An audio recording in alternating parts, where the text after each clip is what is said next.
Hello, good morning, all. I hope you all are here.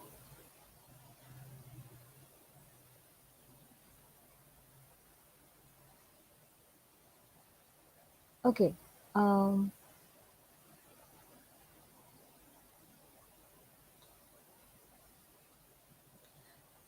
so today,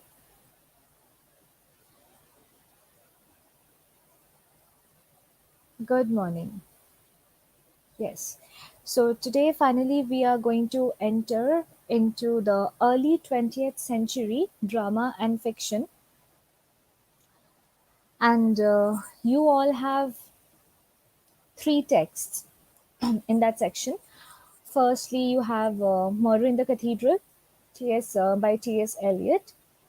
Then there's Arms and the Man by G.B. Shaw, and then there's T.H. Lawrence's Aaron's Rod, right? So today I'll be focusing on uh, one text completely, and I'll do one,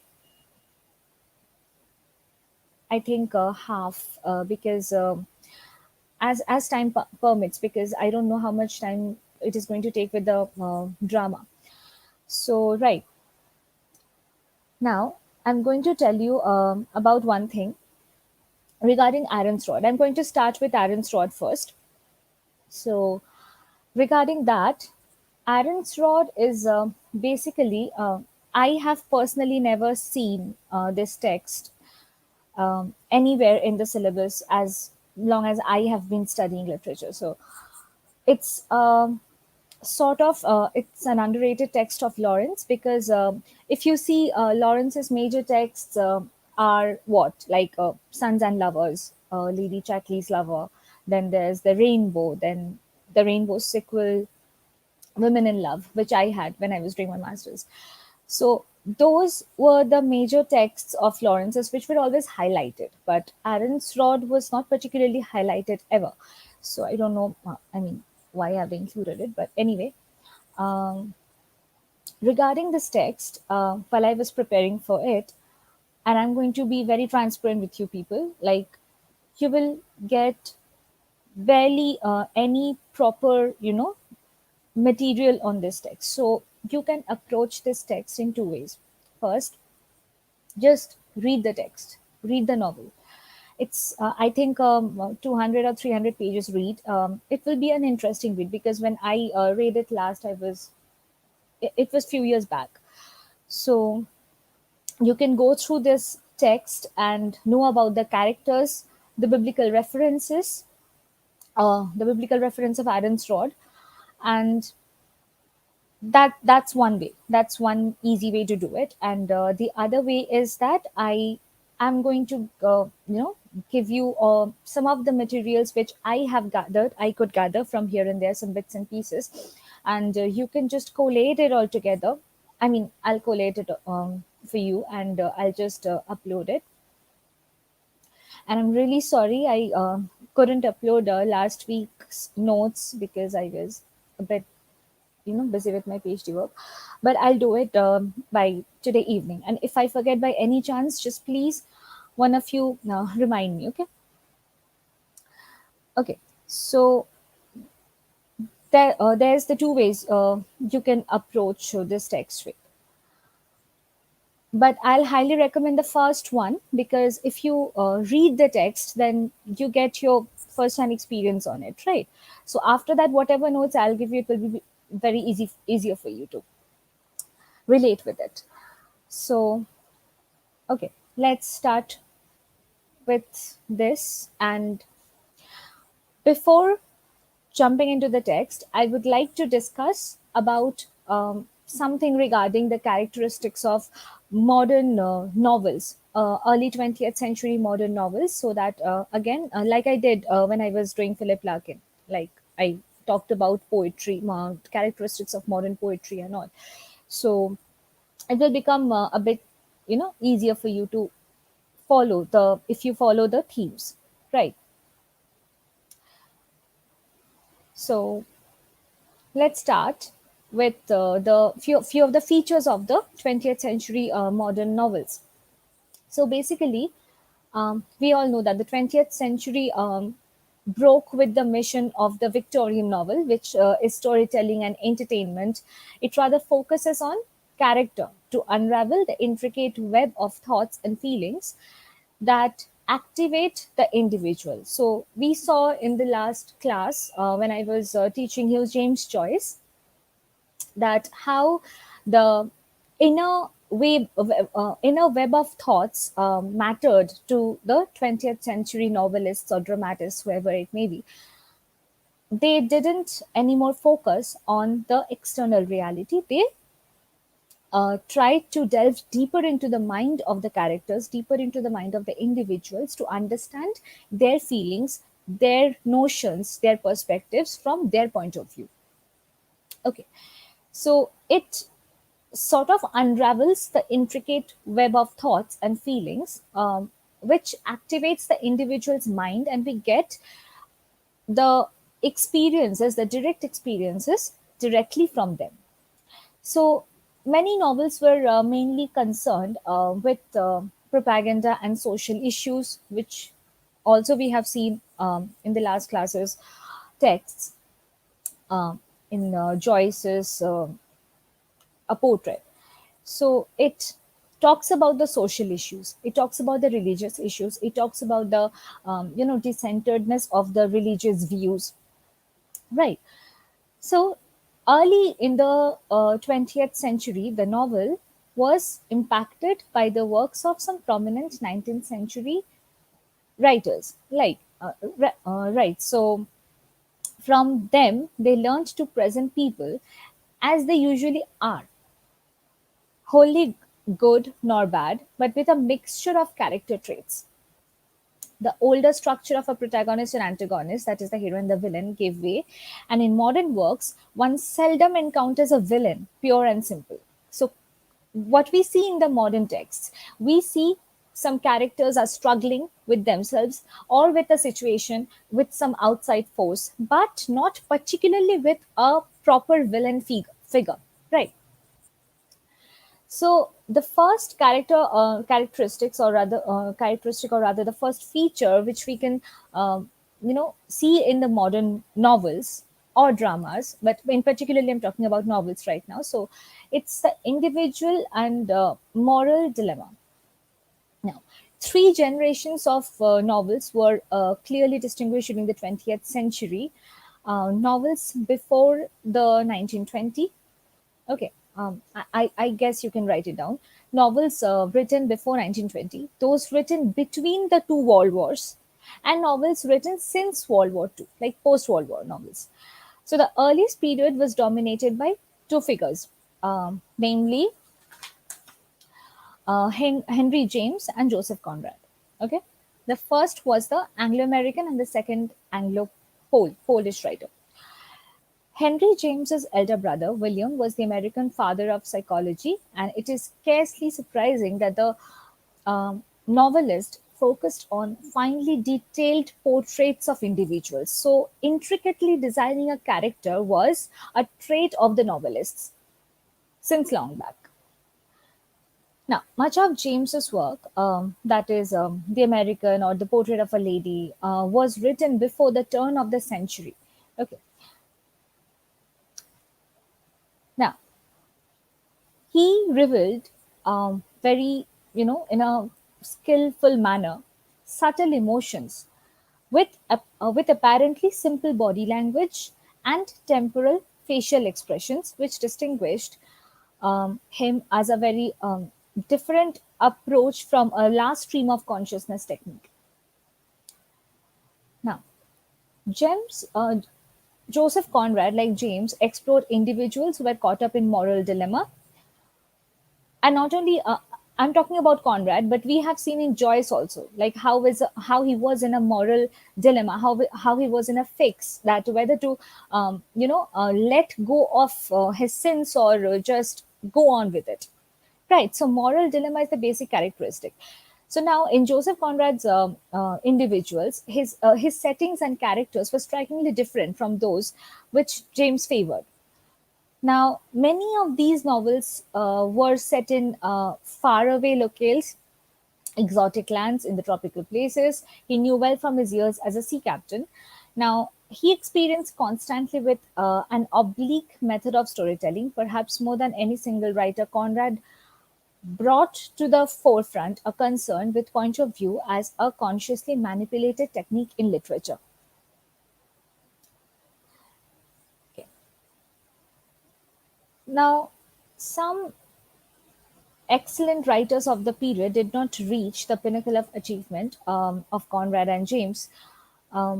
You can see like H.G. Wells as well, author of some, I guess, 50 novels, made important experiments in the genre of science fiction, a type of novel which has become, immensely popular over time, and it is still popular in our time as well. So it's going on in the modern days.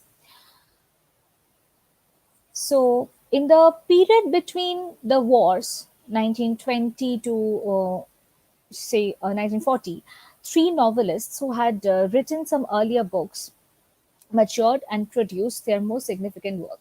One, Virginia Woolf, D.H. Lawrence, and James Joyce.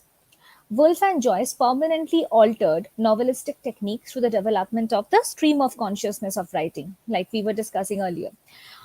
Lawrence brought to the novel a fresh strain of vitalism. Okay. Now, the second feature of interior monologue. This is also we have seen in the portrait. In particularly Virginia Woolf's novel, plot has become only a minor element. Okay, if we will see in Mrs. Dalloway, for example, the subtly probed the she subtly probed the thoughts of the title character and her friends on one day in London, giving her readers a remarkable insight into the mental actions and reactions of the upper class Londoners. So, again, it deals with the class issues. Woolf's novels are basically a series of interior monologues or inner soliloquies. Although she was a bold, stylistic writer, Woolf was never popular with the reading public. So she exerted a major influence on the writers that followed after.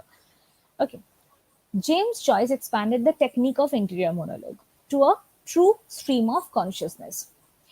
Now, recognizing that thoughts in our minds jump at random from one idea to another with extraordinary speed, he attempted faithfully to reproduce the inner consciousness and sometimes the unconscious of his characters' minds. Okay, so it is very much true that whatever we are thinking right at this very moment may change at may change just a split second after. Right. So human mind works like that. So James Joyce tried to capture that thing in a very refined, more refined manner. Right. So, like we see that his works like Dubliners or A Portrait of the Artist as a Young Man were vaguely autobiographical and conventionally organized.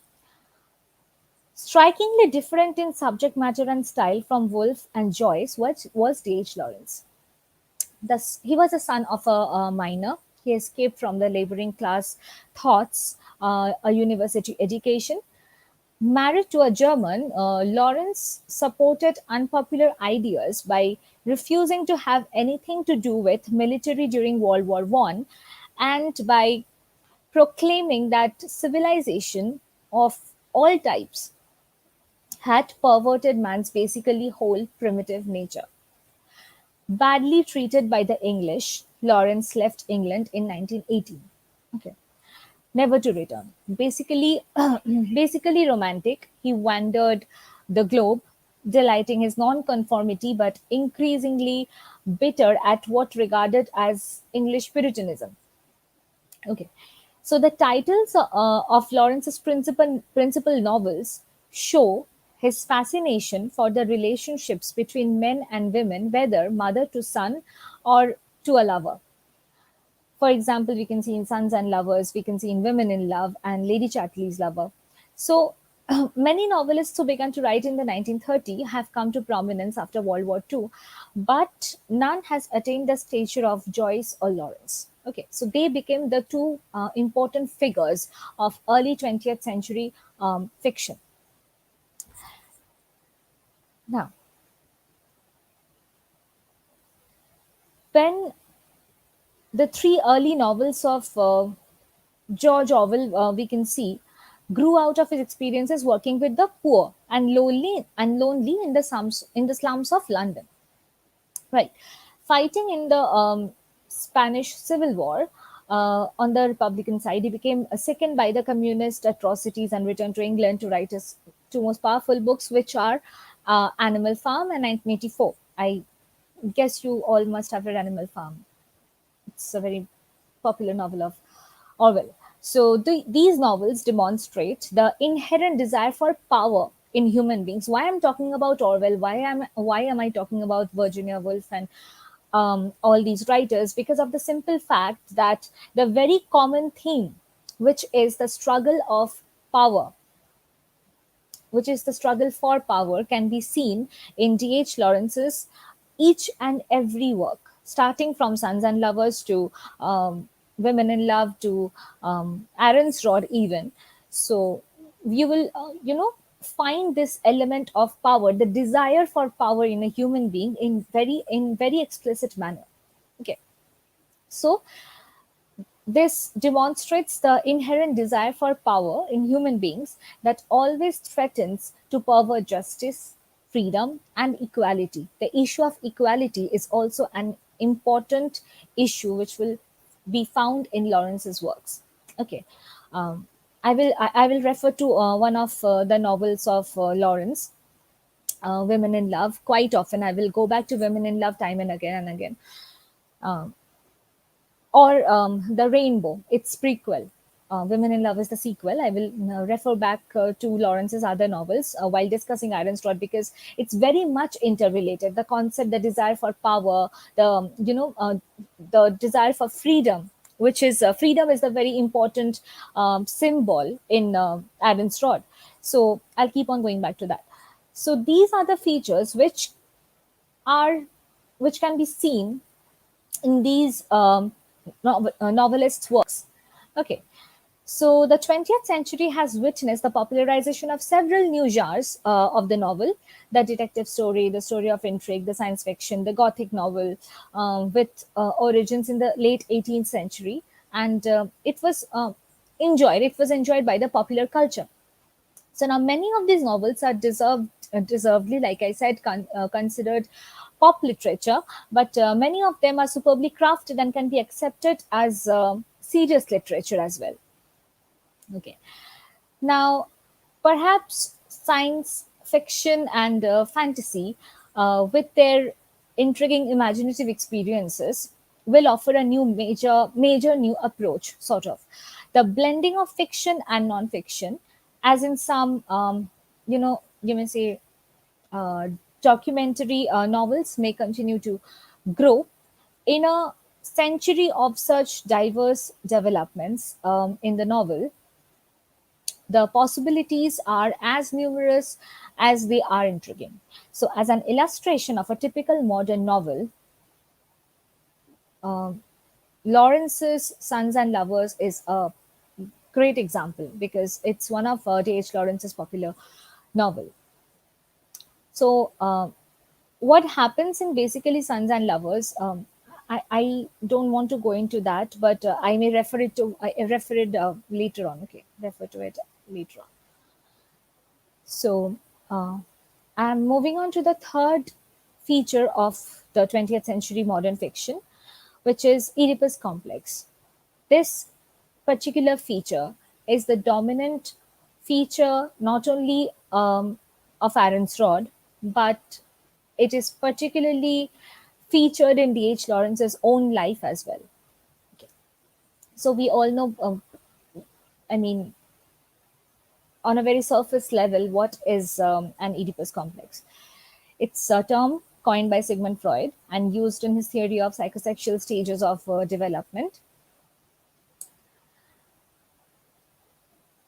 Basically, the super ego which a man has retains the character of the father, while the more powerful the Oedipus complex was, and the most rapidly succumbed to repression under the influence of authority, religious teaching, schooling, and reading. The stricter will be the domination of the super ego over the ego later on.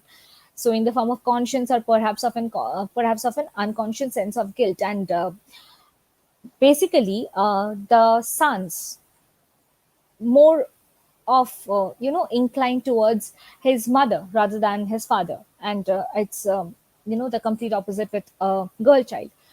So that is there in D.H. Lawrence's work, Aaron's Rod, very much rampant all over the text. So coming to that, the next theme, which is the treatment of nature. Now, the 20th century novels explore and expose the shift that characterizes the turn of 19th and 20th centuries. This new movement put emphasis on the importance of the observation of living creatures in their environment. Um, so, this treatment of the environment impacted by, we can see J.H. Wells's The Animal Farm, The Science of Life, and appears in Virginia Woolf's novels, Rachel Cross, um, these kind of novels. Okay, so this is the main features, and now comes the concept of realism. So the novel of the modern age is very much realistic in nature. So a realistic writer is one who thinks that truth to observe facts about the outer world or his own feelings is a great thing, while an idealist writer wants to create a pleasant picture. So modernist writers did not believe in painting a pleasant picture. They rather tried to be more realistic in their own way. So the modern novelist is realistic in this sense. He tries to include within the limits of the novel almost everything and not a merely one sided view of it. Okay. So the modern novelists have continued to experiment further and further and try to make the novel more flexible from the character's point of view and also from the reader's point of view.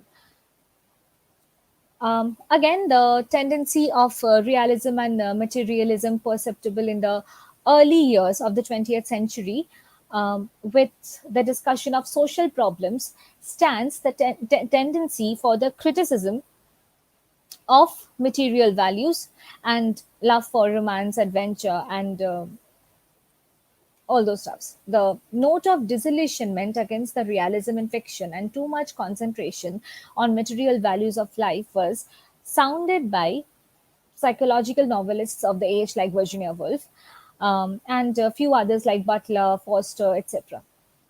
Okay, now coming to a very important feature of the modern novels. Gradually, the novelists of the early 20th century, from the early days of the modern age, became very frank regarding sexual matters. And D.H. Lawrence is particularly known for dealing with sexual matters openly in all of his major novels. Okay. So now, during the Georgian period, a new tendency began to be perceptible in English fiction, and it centered around the glorification of primal human emotions and passions. The Victorian novelists showed no sort of interest in this sort of primal human emotions or glorification of the whole concept of sex. And their novels, they preferred married love over illegal flirtation. So of course, it was the Victorian age was much more conventional than whatever age we are living in, the modern age we are living in. So it is very much evident that they preferred and we have seen in the novels of the novelists of the Victorian age, that how they dealt with the concept of marriage, and how they were completely against with any relationship outside of marriage. But as the modern age kicked in, a completely different scenario we saw. Okay, so the result is that whereas the earlier English novels generally dealt with the theme of the relation between gentility and morality, the modern novel deals with the relationship between loneliness and love. Okay. And then there's the stream of consciousness technique, which I have talked about. I will not go into that again. Right. So let's start with the Aaron's rod. And first, I would like to talk about actually a lot about D.H. Lawrence, because without understanding his life, his works are very much, very difficult to understand, if I may put it that way. So D.H. Lawrence advocated the instinctive, the unconscious, the subconscious, the spontaneous, and the intuitive, basically. Like Wordsworth, Lawrence rebelled against the materialistic, tight little automatic universe, quote unquote, imported by the 19th century scientific materialism, and wanted to go back to the not so civilized pagan life. Okay. Lawrence suffered from a schizophrenic split between his importance to the flesh and the mind. Okay, he always oscillated between the importance to the flesh and the mind. And Lawrence believed that fulfillment could not occur completely either in the spirit or in the flesh, for both the spirit and the flesh is to be regarded as complementary absolutes. Okay. Lawrence's life was to a great extent responsible for the formation of his philosophy on love, relations between husband and wife, and ideas on morality. So, whichever characters we see in Lawrence's novels are all a clear reflection of whatever he had gone through during his childhood days. Okay, whatever he saw in his family happening are all reflected in his novels. Now, D.H. Lawrence was born on 11 September in a small house which is in Nottinghamshire. Eastwood was a growing colliery village having numerous pits, and a massive majority of the male population were colliers, okay, working in the mines.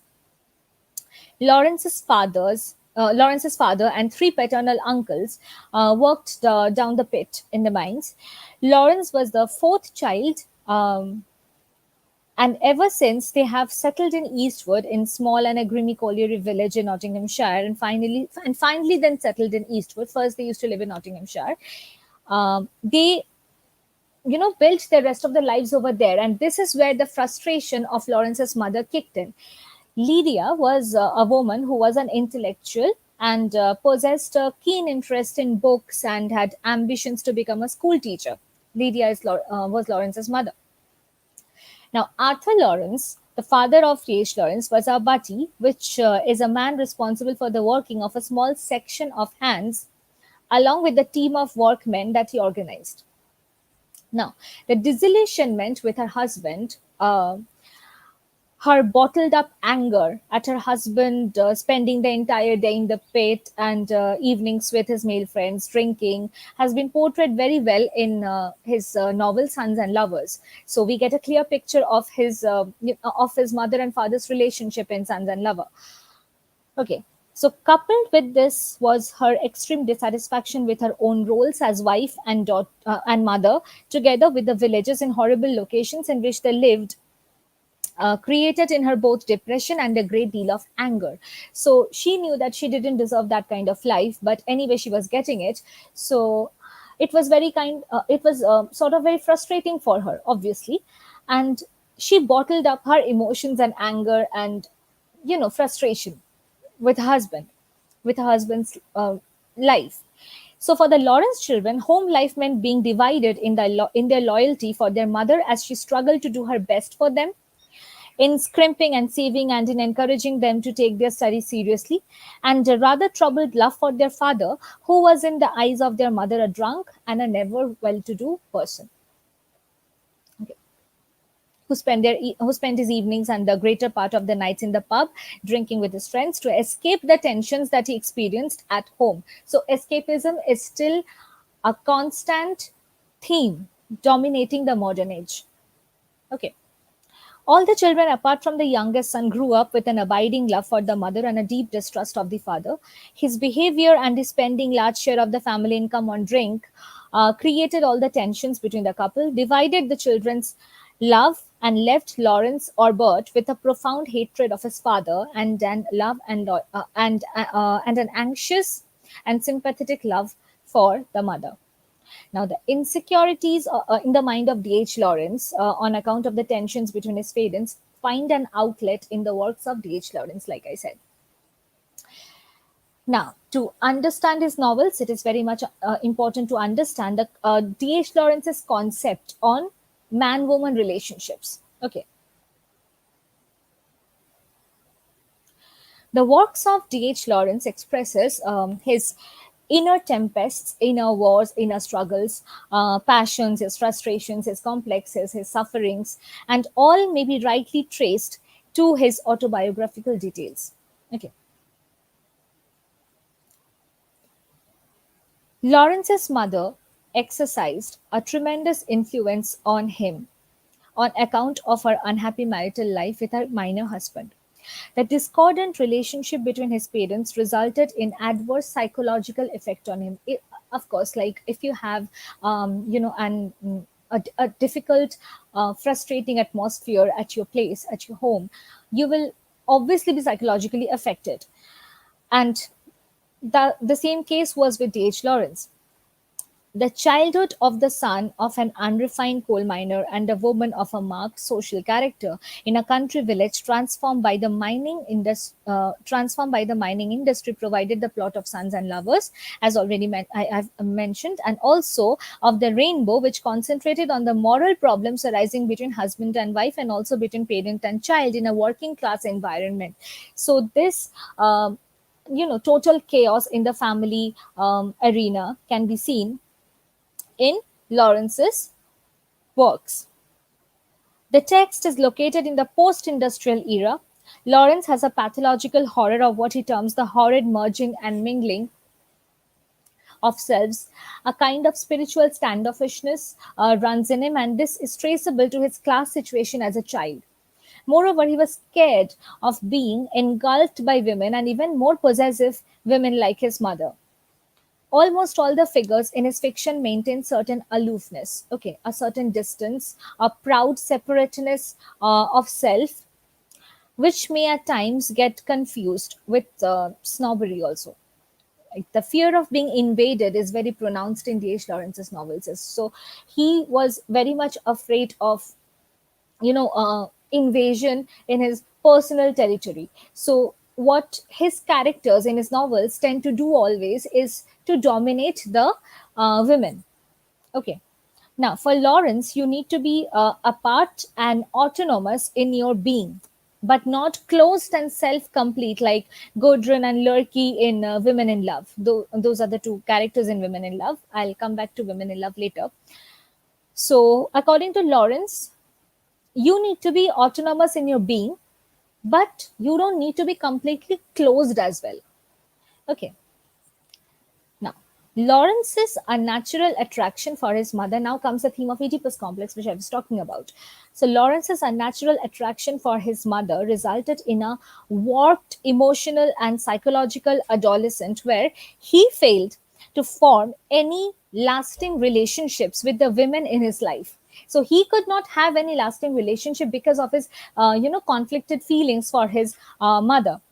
Once he himself remarked that he loved his mother like a lover, believing that they had a bond of prenatal origin which could never be broken, making it difficult for him to find a compatible mate in another woman. This created a gap in his normal love life. In every woman, he sought the image of his mother, and even if he found a woman of his choice, he tried to dominate her. Okay, this is a complex psychological process which worked within him.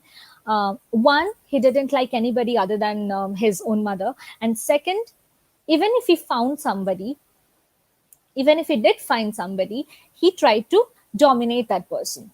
So this is evident in his relationship with his with his wife Frida Lawrence, who was immensely possessive, having a strong and a violent nature. Okay, now let's start with the Aaron's rod. But before that, I would like to talk about the biblical significance, the symbolic significance of Aaron's rod. I think most of you who knows the Exodus part of the Bible will be very much acquainted with this.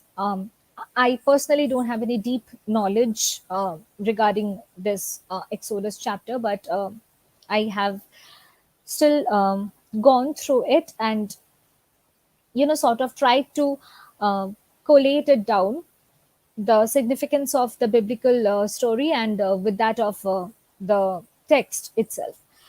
So Aaron flourished basically in the 14th century BCE, and he was, as we all know, the traditional founder and head of the Israelite priesthood, who, with his brother Moses, led the Israelites out of Egypt.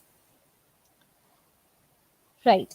The figure of Aaron, as it is now first found in the first five books of the Bible, are built up from several sources of traditions.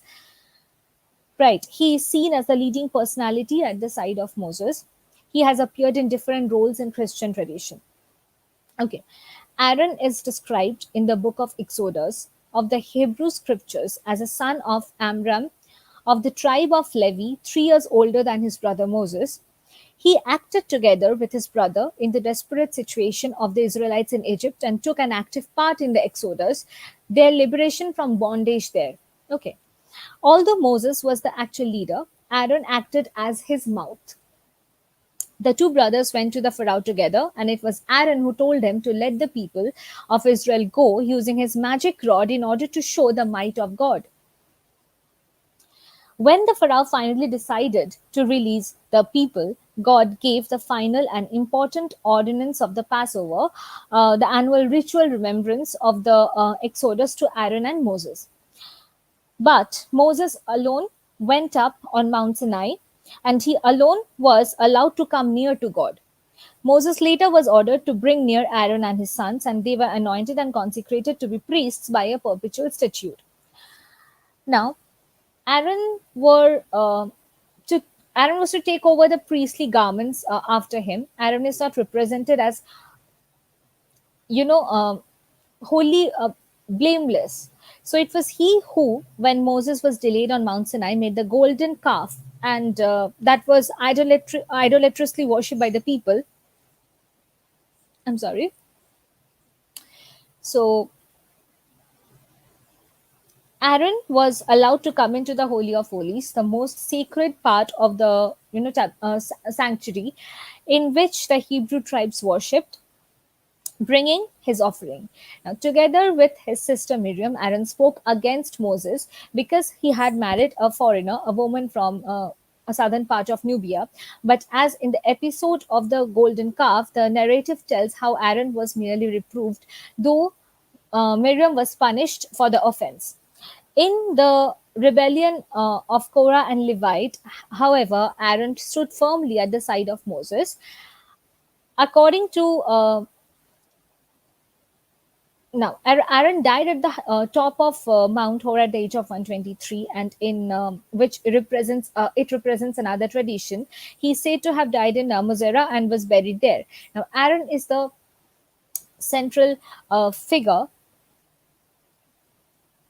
in the tradition of the Exodus, and though his role varies in importance, at the beginning he seems to be co-equal with Moses, but after the march out of Egypt, he is only a shadow of Moses' side. Now, Moses is obviously the leading figure in the Exodus episode, but it is also clear that he is pictured as delegating his authority in all priestly and religious matters to Aaron and his sons.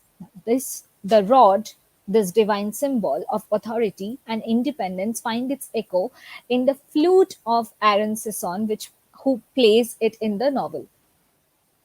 Okay, so this rod becomes an instrument of you can call it an instrument of independence for Aaron Sisson, who is sketched in the novel by D.H. Lawrence. Right. Now let's come to the theme of Aaron's Rod.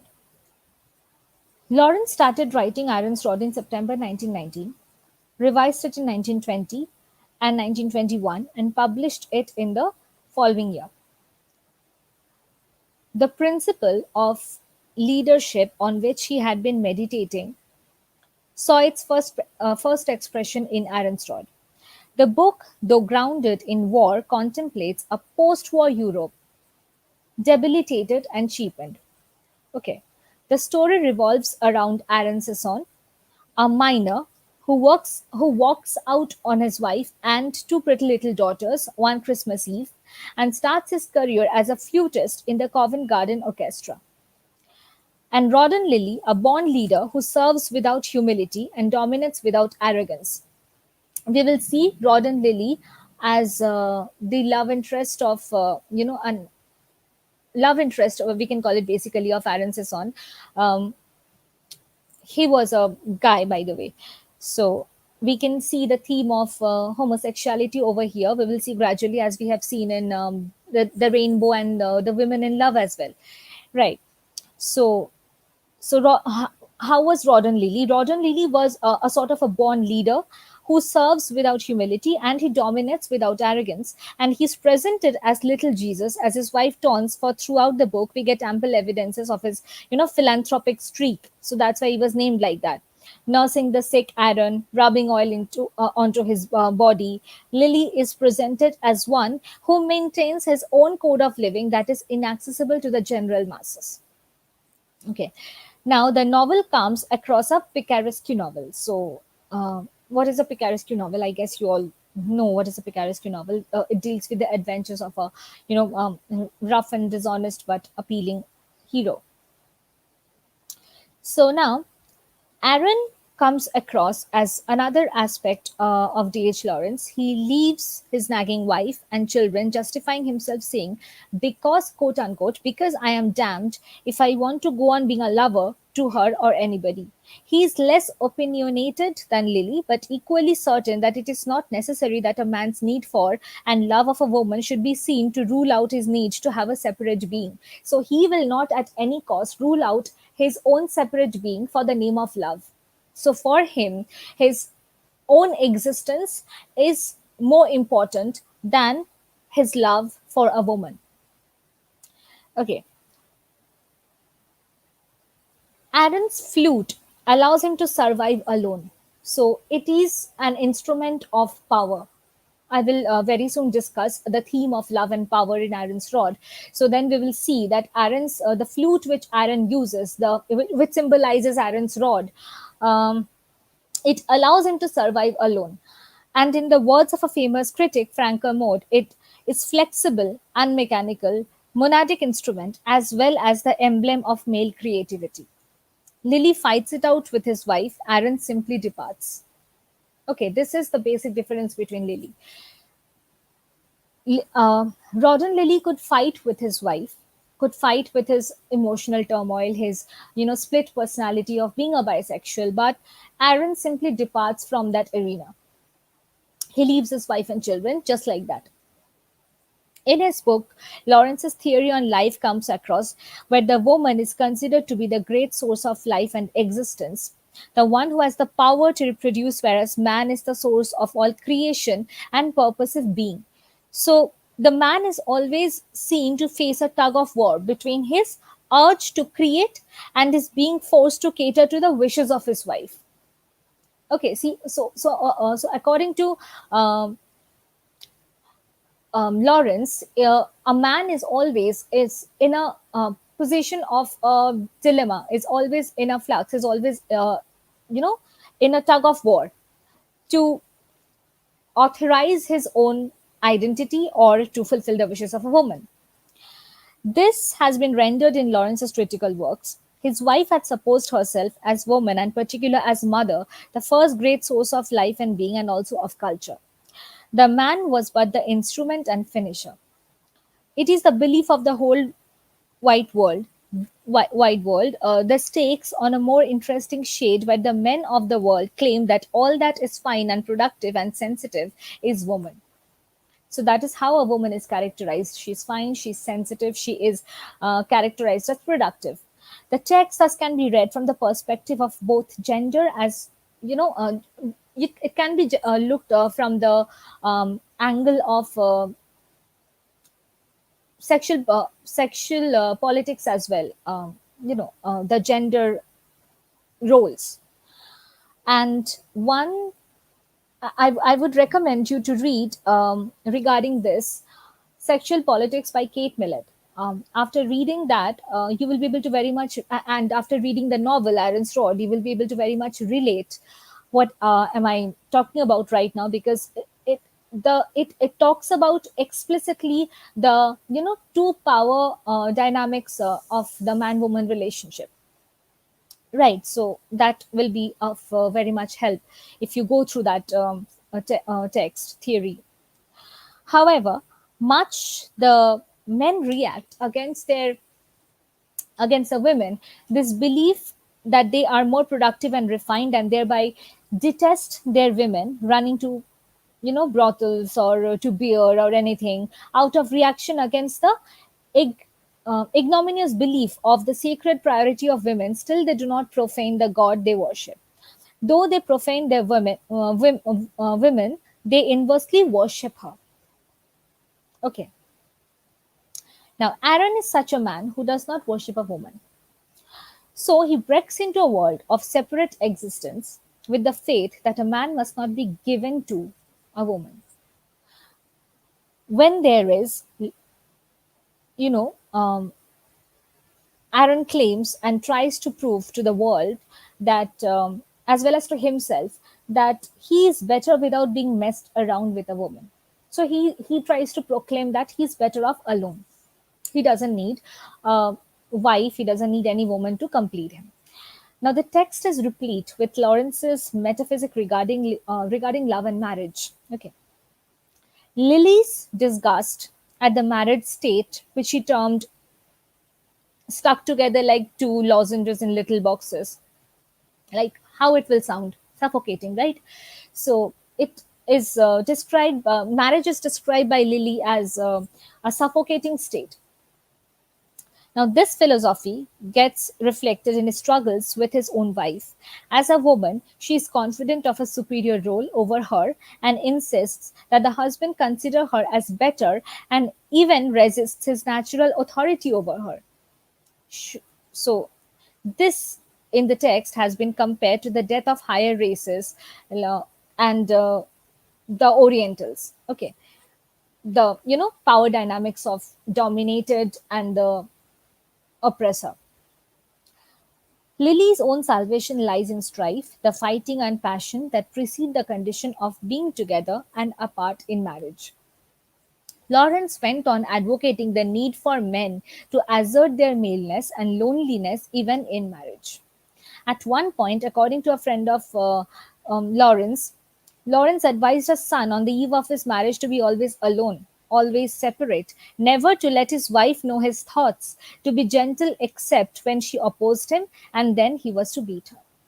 This was merely all of the reflections which he had, suffered during his childhood. Whatever he saw, he just sketched down in his novels. The end of the novel finds Aaron's rod or flute getting destroyed and broken by a bomb during World War. Like the war, this bomb is love, where Lawrence has used the metaphor of a bomb to denote the destruction of love, basically. What he implies is that we have exhausted our love urge for the moment, and still we behave as if everything is normal and continue working, and thus the natural consequence is anarchy. So this is what most of the novelists are, as per me, have tried to portray during the modern age, that we know the destruction of love has occurred. Like when Aaron's flute gets destroyed, he knows that it is the end. It is the end of a sort of a chapter on love, because with the flute he was powerful, with the flute he was independent, with the flute he was invincible, and he didn't need anybody. It was his love. Other than his family, it was his love. But when the flute gets destroyed, Lawrence tries to imply that after the World War, Love was nowhere. The concept of the concept of love, the concept of affection, um, peace, all were lost. And still, while living in the modern age, while living after the World War, people were okay with it. People believed that as if everything is normal, everything is in utter chaos, but according to them, they have to live on, they have to move on, so everything is normal, and that's how anarchy germinates. Okay, so Lawrence is all for the philosophy of plenitude of life, symbolized by the poppy, the idea of giving the utmost to the world, and thus, like the poppy which bursts out, the poppy flares its uniqueness even as it scatters its seed. Lawrence is focusing on the need to let go, disregarding time and place. To Lawrence, and in a way to Aaron over here, this is a classic example of what we all should be. Instead, what we spend our time and life is in the wrong kind of self preservation, the movement of female suffrage, which will result in women making more laws. These are mechanical and life destroying substitutes like self fulfillment and their consequences of war. What is more imperative in D.H. Lawrence's prime and innermost and most prominent of his philosophies, that is to let go of the securities and to risk ourselves in a forward venture of life. So according to Lawrence, there's no point in securing ourselves and putting ourselves inside a shell. So instead of that, we should all move forward, venture into the life. Lawrence was all for the unmechanical effort of human beings, which forced them to work and progress through life. According to Lawrence, the rebirth of humans should take place not by taking thought, rather by letting go. We just have to let go of the past. We cannot just cling to it and lament whatever we have lost. We have to move forward with it. And how can we move forward with it? By a fall into the unknown. Unless and until we brace the unknown, we won't be able to know what is there in the future. And that is what Lawrence propagandized. The medium is love. The sexual act in his language for stating man's leap into the unknown. Lawrence, through almost every fiction, has tried to focus on the surrender of the male to female in individuals, the dissociation of the flesh and spirit, and the modern error of using love for only functional purposes. It it should not be used for only functional purposes. It has a higher degree of stature in the spiritual being, as spiritual level as well. So Lawrence was caught between the divide of the flesh and the intellect.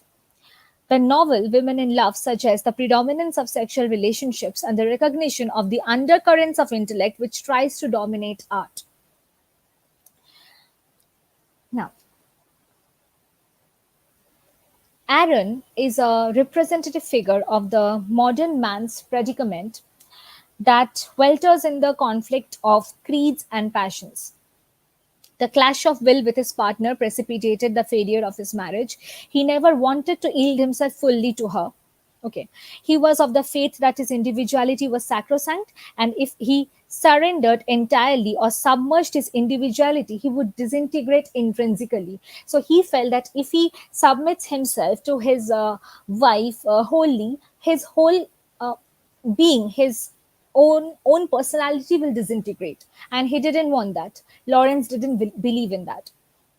Okay, he was yet to learn the art of being quite alone and possessing his soul in isolation as well as being together with someone else. He could not strike a balance and yielded to a morality and responsibility to his isolate self in proud singleness of being by rejecting the social responsibility in terms of duty and responsibility to his wife. So he rejected that because he couldn't strike a balance. Now, when the concept of this balance thing comes, I would like to refer to another famous novel rather by D.H. Lawrence, which is Women in Love. And over there, if any of you have read Women in Love, you will know the concept of star equilibrium. Okay, so do you know about the concept, like the basic idea of women in love? Anyone? I mean, basically the concept of star equilibrium, where the a theme of balance comes. So I would like to talk a little bit about it.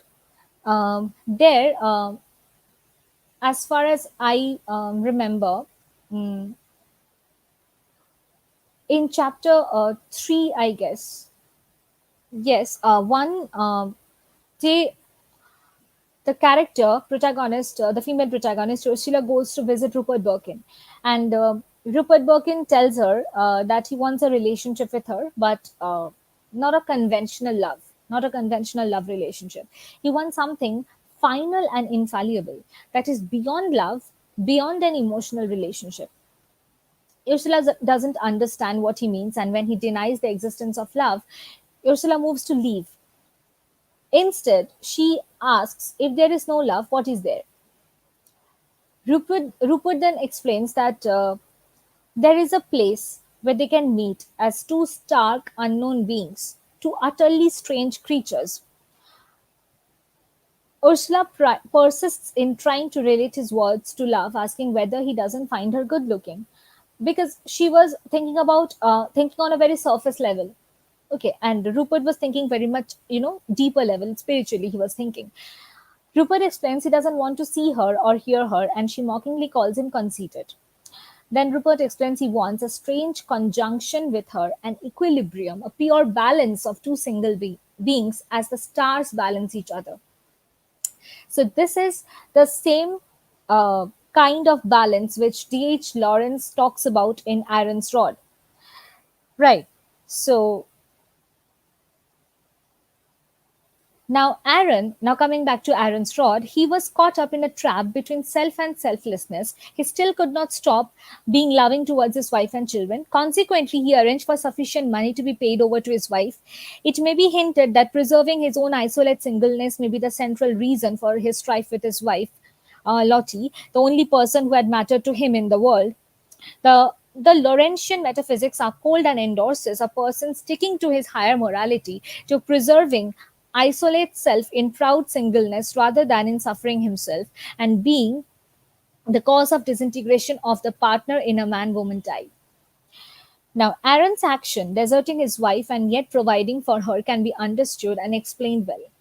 Aaron's rod, in his strong, independent spirit, his self sufficiency, and in his scarce budding and blossoming of his soul, symbolizes his fulfillment, and that is what he most yearns. He wants his own fulfillment more than a loving relationship, more than a wife, more than the the household picture. He goes beyond that. He doesn't want to be constricted as a man of the house, but he wants to go beyond that. He wants to have his own identity, his own fulfillment. Okay, so then we will see a shift in the place where he goes to Florence, and ultimately Aaron had the awareness of having landed in one of the world's living centers. Florence in Italy was considered to be one of the leading centers of life, and that it was the end of old values and the beginning of the new for Aaron Sisson. With the throbbing of new renewed life in him, Aaron now felt comfortable to play his flute, and this lent a voice to his creative impulses. His desire came back, strong, fierce, the powerful male passion. Aaron's black rod of power, blossoming again, felt his turn had come. The phoenix had risen in fire again, out of the ashes. Mashisa, who had lived a life of a recluse so far, had found renewed energy on hearing Aaron playing on the flute. She felt released from the dungeon of socio-cultural necessities, from her own bondage of socio-cultural necessities, and got ready to establish a connection with Aaron outside the mundane world. The experience with Machusa would have been successful for Aaron only if it could be startlingly different from his earlier relations with women. His earlier relationship with Josephine had blighted his individuality, because Aaron had successive rows of affairs. There was a girl called Josephine also. Uh, so his earlier relationship with Josephine had blighted his individuality because he had been forced to cave in, but his relation with Machusa assumed a mixed nature because of the inherent conflicts and tensions waiting to be resolved or transcended.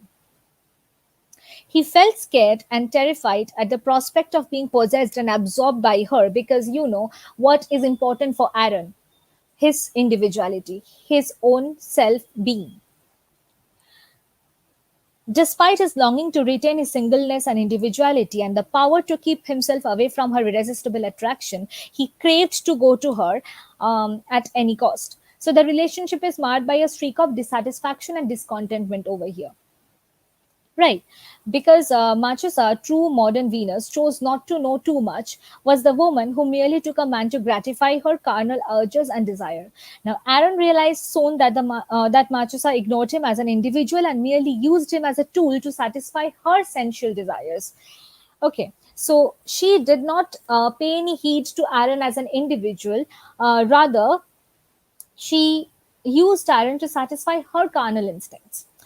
Right. So the experience where the matches are revived with intensity, the awareness in him that he should stand alone and possess his own soul. He became disenchanted with her life, style, and started disliking her in the heart of hearts. So gradually, that attraction, changed into hatred, basically.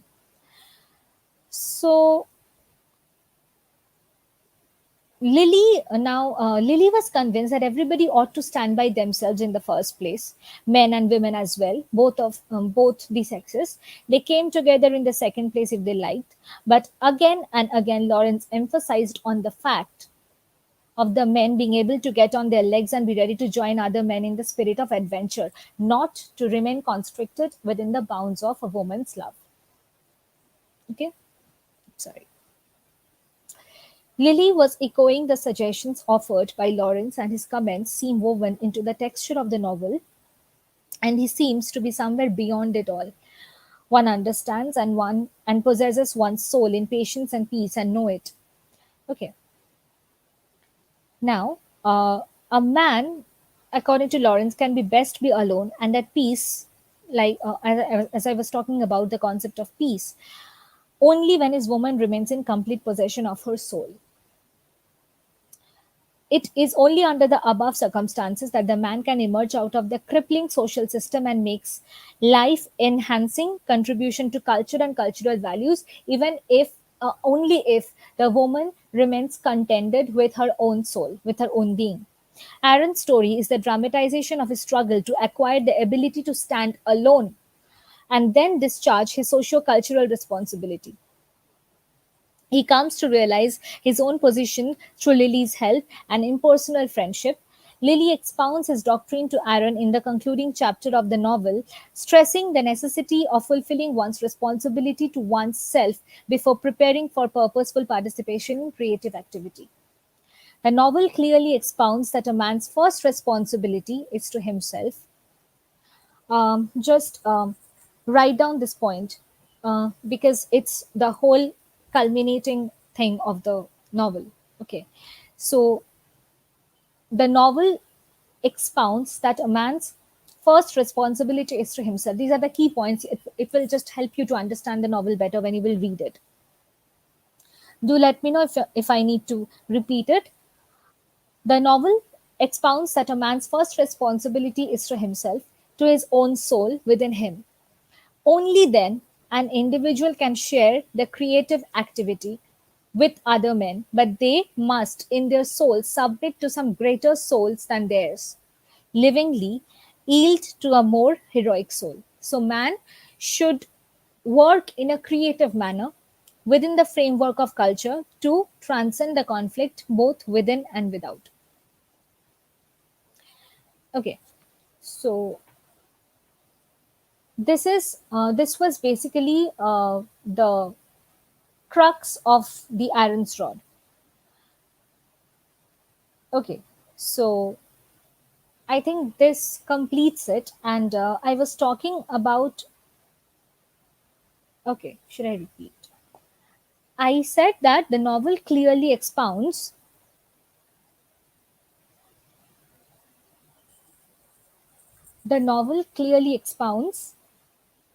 that a man's first responsibility is to himself,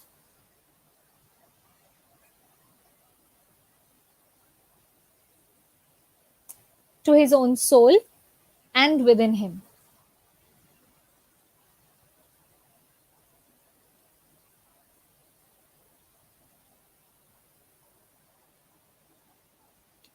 Done?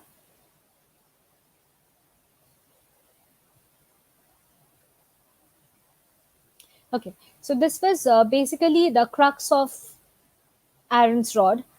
I still would recommend you to go through the novel because it's important, as it will be very difficult for you all as well to get material on that, like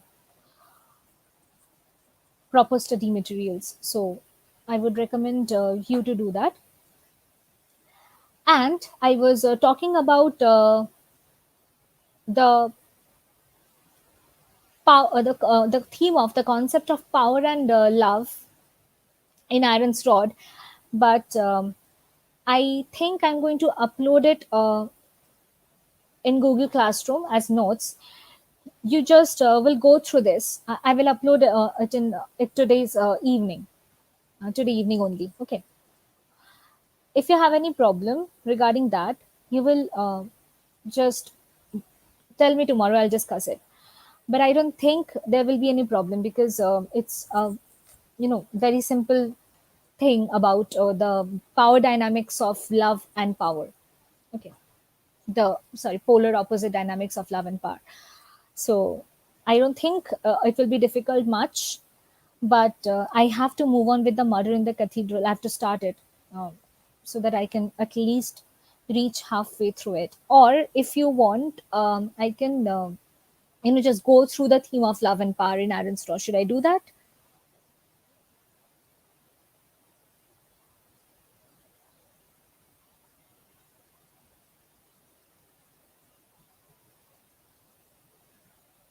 or should I move on with the murder in the cathedral?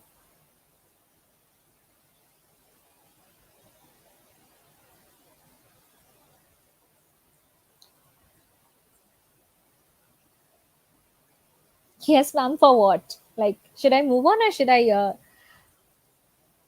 talk about the power and love theme a bit?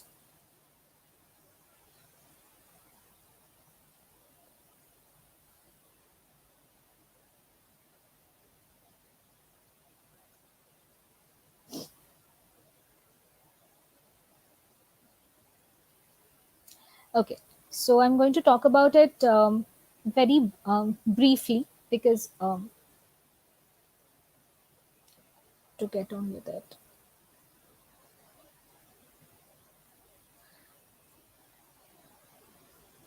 Okay. Conflicted answers. Now what should I do? Okay, just let me talk about it a bit, then I'll move on. Okay.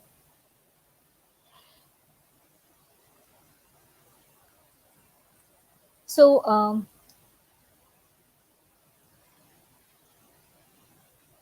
basically, the crucial position of Aaron's Rod in development of Lawrence's fiction has not been fully recognized. Like readers have responded with a feeling of, with great achievements when it came to women in love, and even the inclusion of the novel as the first category of leadership novels has not always been helpful. But Aaron's Rod is a bitterly disappointing introduction to the cult of male superiority and complains that Aaron is not heroic, which actually we can't term any of Lawrence's male character as heroic per se, because they have always to be seen succumbed under you know the concept of power, basically power of their inner beings and all that. Yes. So, how I have understood Aaron Straw, that it is a novel about the interrelations between love and power, which is a theme that allows Lawrence to develop his concern about the difficulty of reconciling individual psychological development with the social consciousness. Okay, so there are only two great dynamic urges in life, as we know, which is love and power, and that concludes that the novel attempts to work out the complex relations between them. Love and power basically contains a sort of complexity within them. So he does not, however, explore the interrelationships between the what to say, like the spiritual, the cultural, or the social contexts of love and power, or estimate the extent to which Lawrence at least partly resolves the apparent conflict between these two polarities. Not wholly, but partially, we get a resolution in the end about this constant conflict between love and power. So, love and power are not new concerns in Lawrence's previous writing. In trying to redefine the nature of love, he had to face the problem of how the individual manages to reconcile to his or her own personal autonomy and freedom with submission to the demands of another human being. So we can see also in Aaron's rod that he has always been in a constant flux, whether to submit to his social and personal, to his personal life, or to satisfy his own inner self. So this kind of power struggle has always been going on within him. Yet again, he felt immense amount of love for his wife and his children, for his family, but still he left them to go in search for his own soul. So there is a clear struggle between love and power within himself, right? Now, like I was talking about in Women in Love, the formula of star equilibrium is presented, where Lawrence talks striking a balance between about striking a balance basically. So Rupert Birkin, the character in Women in Love, Rupert Birkin's tentative solution to the problems of assertion and yielding reconcile the opposing claims of personal autonomy and growth with the demands of shared relating. So this novel is distinguished by a deeper exploration of male relating that Lawrence had attempted before. There's another character in Women in Love, Gerald Critch. So, in the characterization of Gerald Critch and Rupert Birkin, the exploration of the homoerotic impulse is conducted in a strong power based context. Symbolized in there's an episode where the two are seen to be engaged in wrestling. Okay, a friendly wrestling sort of a game, sort of a thing, like we saw in Look Back in Anger, the Bear and Squirrels game, that sort of a thing. So they engage in that, and that itself contains a sort of homoerotic concept. So this is basically a concept which Lawrence deals with in many of his novels. Women in Love is the sequel of the Rainbow. So in the Rainbow also we can see the blossoming of this kind of theme rather. So, however, the relation between Gerald and Rupert ends in failure and personal tragedy and incompletion, which led Lawrence to return to his homoerotic context in Aaron's Rod in his exploration of the relation between Lily and Aaron. A relationship which has significant parallels and contrasts to Gerald Birkin relationship. What happens in, Women in Love, they succumb to societal pressures, and the context of the love and power theme establishes Aaron's Rod as a natural extension of the concerns of women in love and the fiction which had led up to it, as well as the inauguration of the new phase of other, leadership novels. Okay, so basically, this is, in short, the whole concept of love and power dynamics which is presented in Aaron's Rod. And I will provide you the notes today itself. So don't worry about that. Now, let's move on to the murder in the cathedral. I hope it helped. And if any problem arises, I'm always ready to, talk about it tomorrow. Right. So let's move on with the drama in the 20th century. Now, a shift from the novel to drama. So, yeah. To quote Stephen Greenblatt, over time, the desire to unsettle, to shock, even to alienate the audience became one hallmark of modern drama. Okay, so one of the major features, as Greenblatt says over here, that one of the main motives, one of the main themes of the modern drama was to, do not let the audience to settle down. At every moment, there's a kind of shock to alienate the audience, or you know um, don't provide them with much coherence. That is what the dramas of the 20th century vouched for, and we have already seen in Look Back in Anger, with its ending of it. So, the 20th century British theatre is commonly believed to have started in Dublin, Ireland, with the foundation of the Irish Literary Theatre by Yeats James Inch. So, their purpose was to provide a specifically Irish venue that produced works that staged the deeper emotions of Ireland. Okay. So the early 20th century denoted the split between frocks and frills, drama and serious works, following in the footsteps of many other European countries. So in Britain, the impact of these innovations was delayed by a conservative theatre establishment until the late 1950s and 60s, when they converged with the countercultural revolution to transform the nature of English language theatre. So they explored sort of common societal business practices, new political ideologies, or the rise of a repressed sector of the population. Industrialization also had an impact on 20th century drama, resulting in plays lamenting the alienation of humans in an increasingly mechanical world. Not only did industrialization result in alienation, so did the wars. Between the wars, two types of theater reigned. Okay, in the West End, the middle class attended popular conservative theater dominated by G.B. Shaw, whom we will study tomorrow, in Arms and the Man. So, after the wars, taboos were broken, and new writers, directors, and actors emerged with different views. Many played with the idea of reality, some were radically political, others shunned naturalism and questioned the legitimacy of previously unassailable beliefs. So, when I say political, we will see this particular theme in Murder in the Cathedral as well.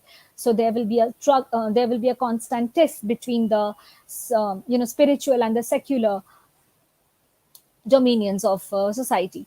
So, towards the end of the century, the term theater of exorcism came into use due to the amount of plays conjuring the past in order to confront and accept it. Okay, I'm sorry. So, playwrights towards the end of the century count among their numbers like Samuel Beckett, there's Harold Pinter, um, Tom Stoppard, etc. So, coming to the basic trends of the modern drama, first is the trend of realism and myth. Sigmund Freud inspired an interest in myth and dreams as playwrights became familiar with the studies of psychoanalysis. So, this integration allowed for new opportunities for playwrights to increase the boundaries of realism within their writing. As this form of realism deals with truths that are widespread amongst all humans and embedded in their unconscious. Right. And then there's poetic realism. Much of the poetic realism that was written during the beginning of the 20th century focused on the portrayals of Irish peasant life. Their portrayal of peasant life was often unappealing, and many audiences reacted, you know, cruelly to that. So many plays that are poetically realistic often have unpleasant themes running through them, such as the lust between a son and his stepmother, or the murder of a baby to prove love. These plays use myths as a surrogate for real life in order to allow the audience to live the unpleasant plot without completely connecting to it. This kind of thing we have just now come across, the Oedipus complex sort of relationship. Now, coming to the women, the female characters progress from the downtrodden, useless woman to an empowered, emancipated woman. They were used to pose subversive questions about the social order. Many female characters portray the author's masculine attitudes about women and their place in society. As time passed, though, females began to gain empowerment, and G.B. Shaw became one of the first English playwrights to follow uh, and create roles of real women like Mrs. Warren, Major Barbara, and Pygmalion all have strong female leads. So women first started voting also in 1918, and later in the century, females were both subjected to the alienation of society and routinely were not given names to suggest to the audience the character's worth within the play. Uh, so this is about the basic trends of the modern drama. Okay. So now what I will do is I'm going to share the PPT with you.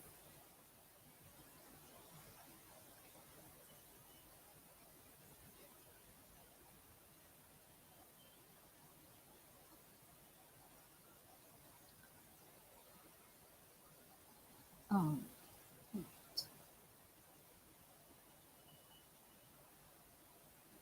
right. So let's start with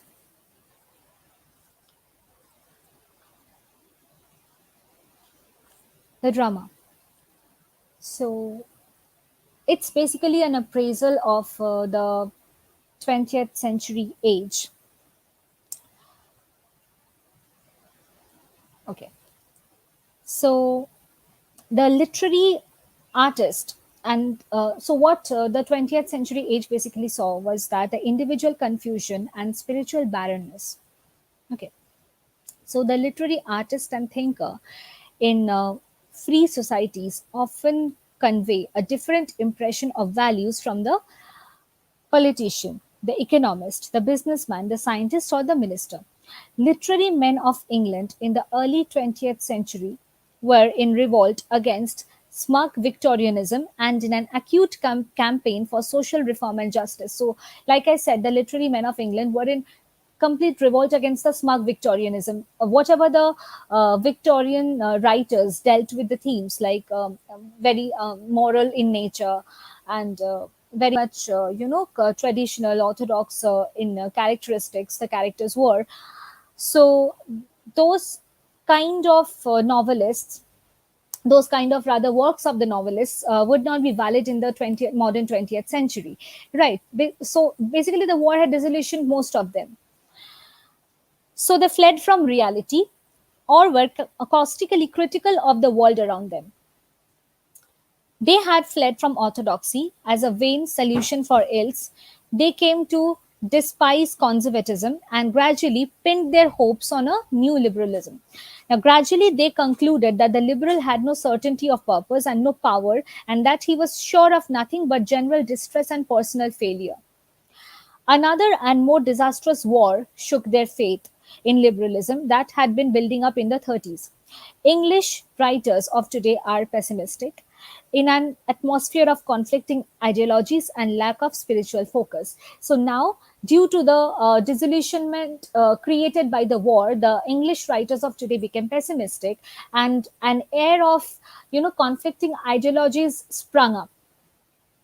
In look back in anger also, why did the group of angry young men came up in the first place? Because of their nostalgia for the past, because of what they're not getting, which they deserved, right? So as a result of that, a lack of spiritual focus also became a common factor. Stephen Spender, the leading poet in the present generation of writers, in an article on contemporary English writers published under the sponsorship of Rockefeller's Foundation, and he wrote, "After years of war, we are still living in a conscripted society where all solutions for problems tend to become social ones."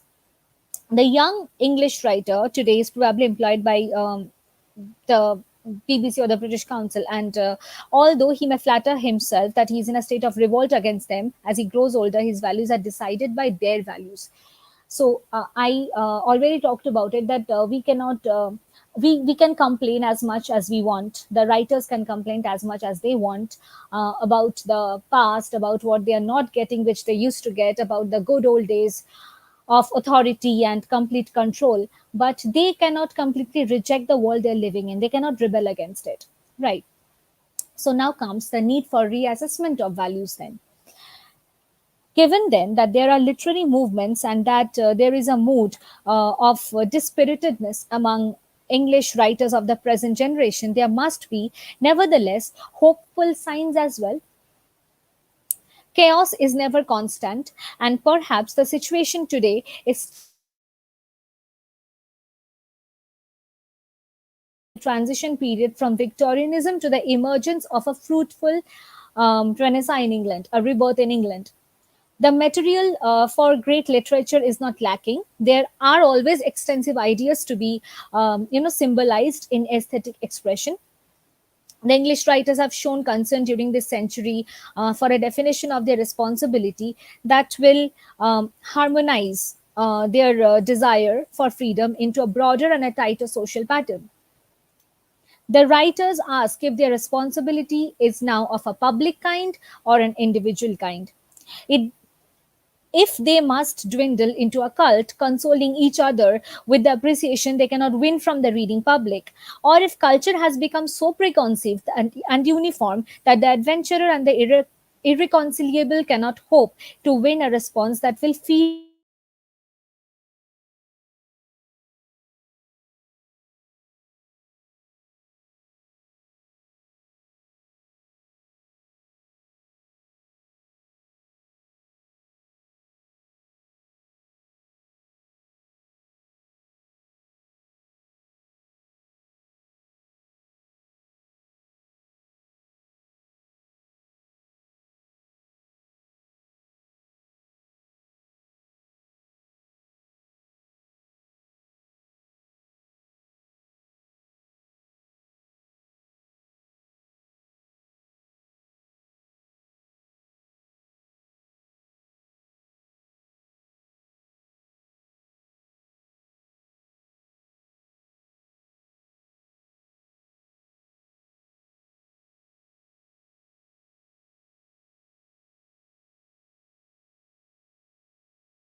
Now is it okay?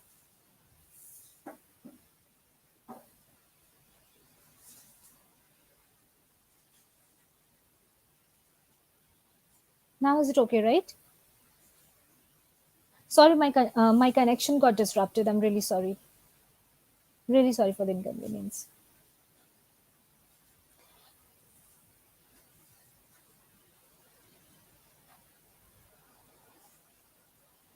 Okay. God. Um, till where have you just heard? I mean, I was talking about the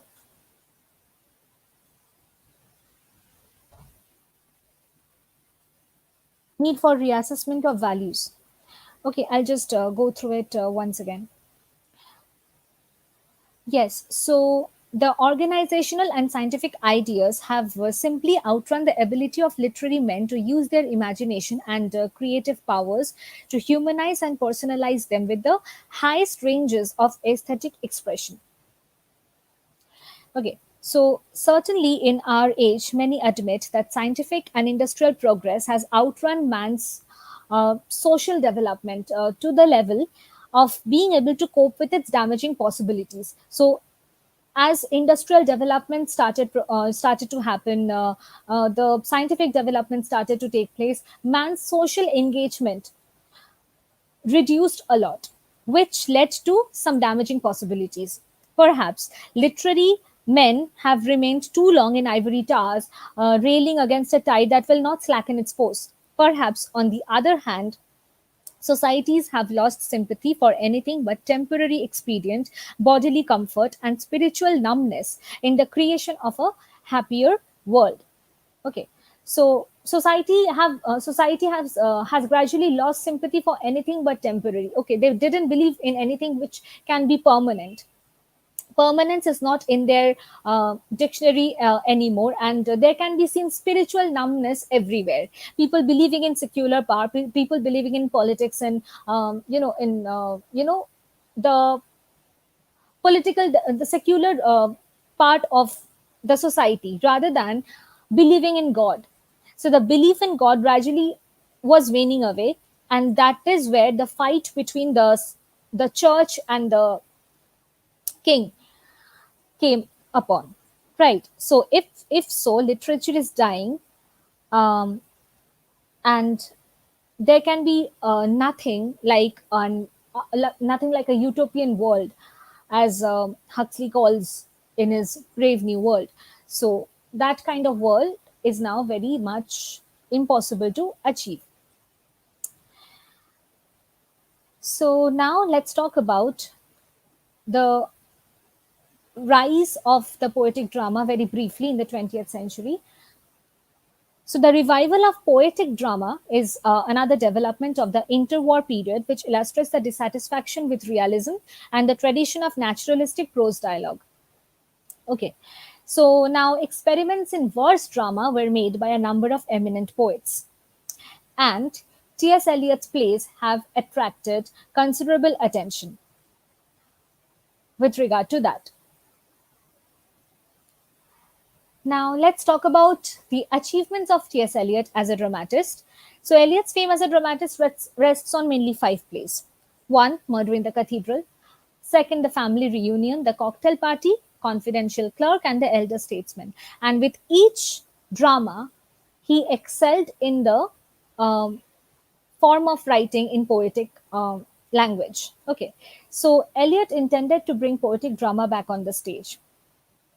Eliot's plays must be examined against the light of his intention, which was to bring poetic drama back on the stage.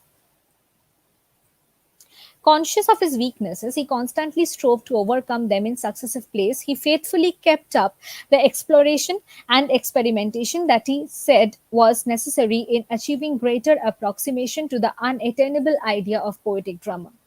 Now, the plays are the practical applications of his theory of poetic drama. And in each one can observe his technical skill as a poet. So, Murder in the Cathedral, when he finished it, it had a lot of flaws because he was trying his hand very much for the first time in poetic drama. But I'm sorry, as he progressed with his other dramas, the refinement of his use of poetic drama, the tool of poetic drama became more and more. polished, right?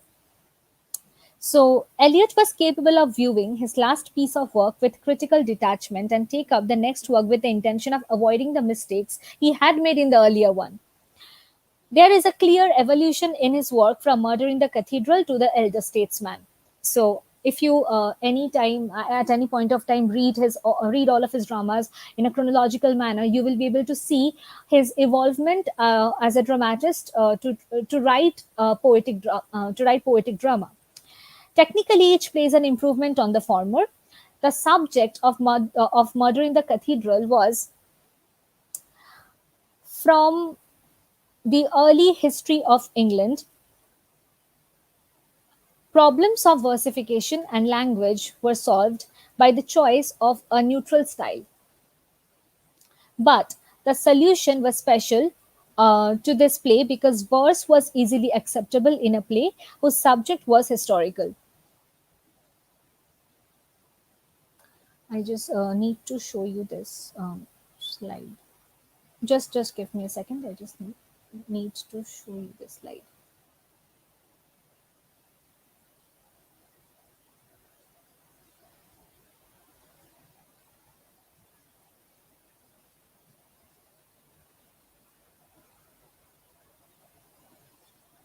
Yes. So now I guess you will be able to see it that the subject matter of basically the murder in the cathedral was from the early history of England. So it's basically a historical play. Verse was easily acceptable in a play whose subject is historical, and but the solution was special to this play because verse was easily acceptable in a play whose subject was historical. The poetic drama were to stand on its own against prose drama. Eliot realized that the subjects chosen should be from contemporary life, and that there should be a flexibility in the verse so that it reaches the common masses as well.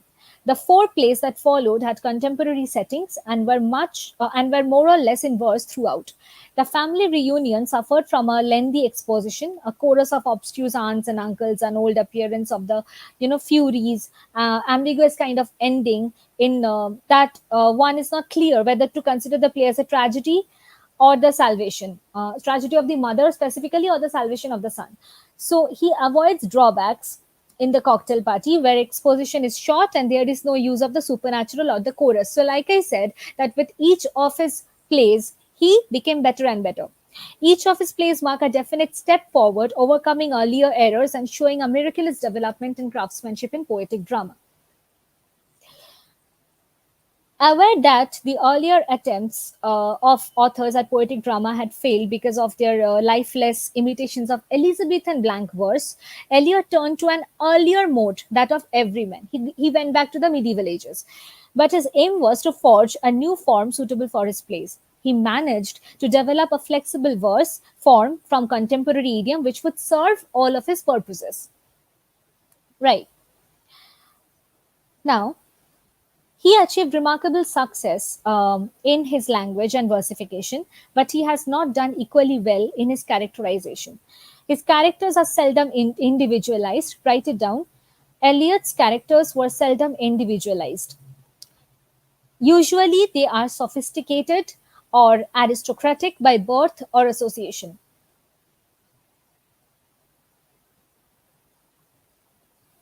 If I need to repeat, just let me know.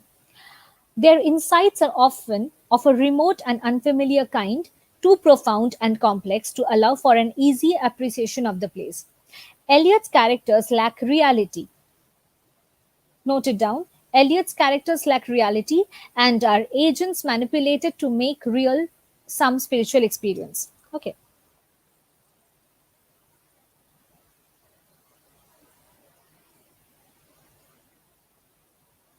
So basically, experience presented is said to be too remote from ordinary life to make a drama effective, right? So all his plays have in common a preoccupation with the nature of sainthood and the ability of a saint's death to benefit the life of others. This is, of course, most obvious in the murder in the cathedral. All the plays have a kind of double pattern. On one level, they entertain, on the other hand, they provoke thought on a higher plane. Eliot's plays embody his tragic sense of life. Which point? I have said three, like all of the three.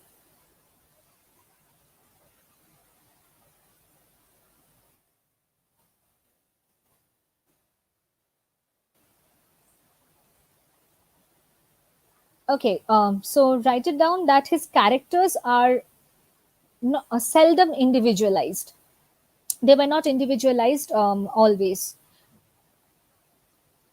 Like in the murder of the cathedral, only we will see that his characters were not given that much of individual entity apart from Beckett's character and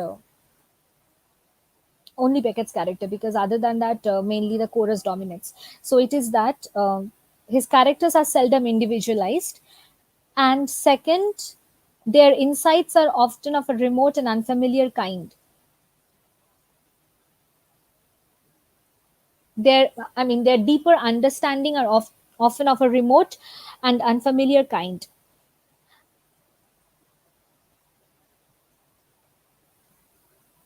It is too profound and complex.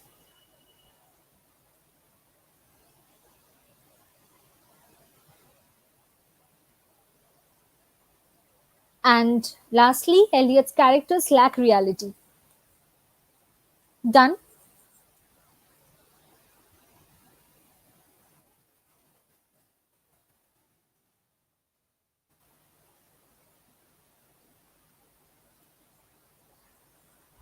Okay.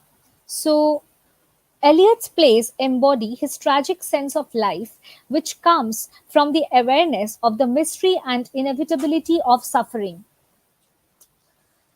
The human condition implies suffering. In his plays, no problem. In his plays, there are characters who exist on different level of consciousness. The choice they make in a certain situation reveals their character and the level of consciousness they have achieved.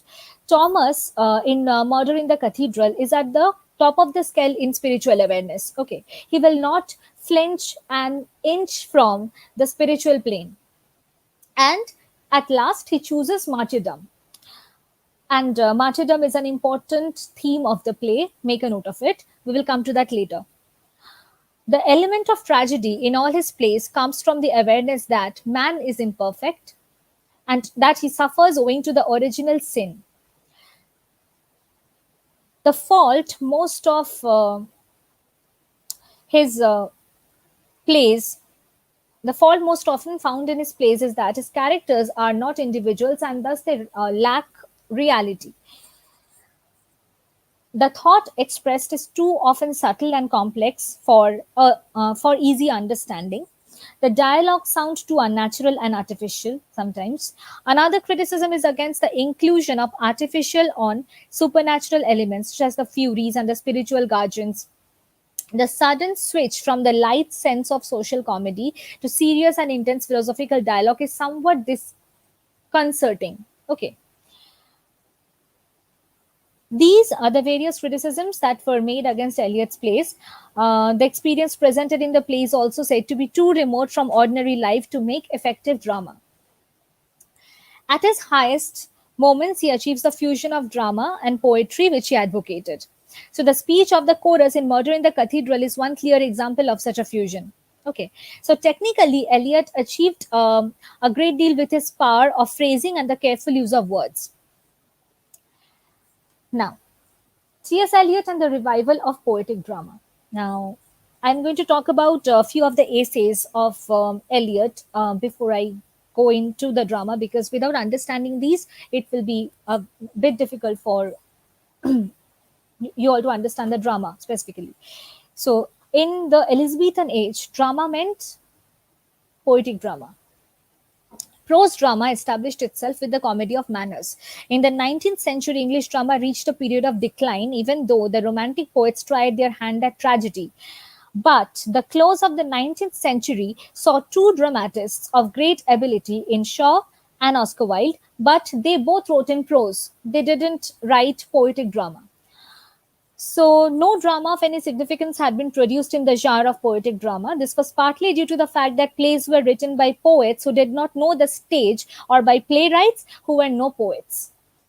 Attempts at reviving poetic drama failed also because the idiom employed had been pale imitation of Elizabethan blank verse. Now, what to imitate blank verse anymore? Because we know that Shakespeare had mastered it already.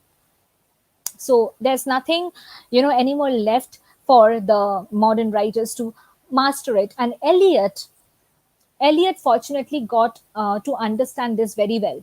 That there's nothing more to be improved in, blank verse. It's improved at its height by Shakespeare. So, what can he do? Furthermore, there was a tendency to emphasize on parts of the play rather than consider it as a dramatic whole. Okay, so that is where the unity used to get lost, and as a result, there was a you know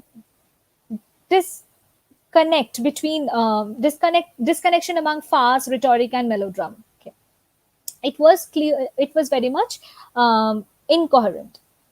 So the revival of poetic drama had its origin in Stephen Phillips' Herod, the great Irish dramatist W.B. Yeats and Synge, like I said.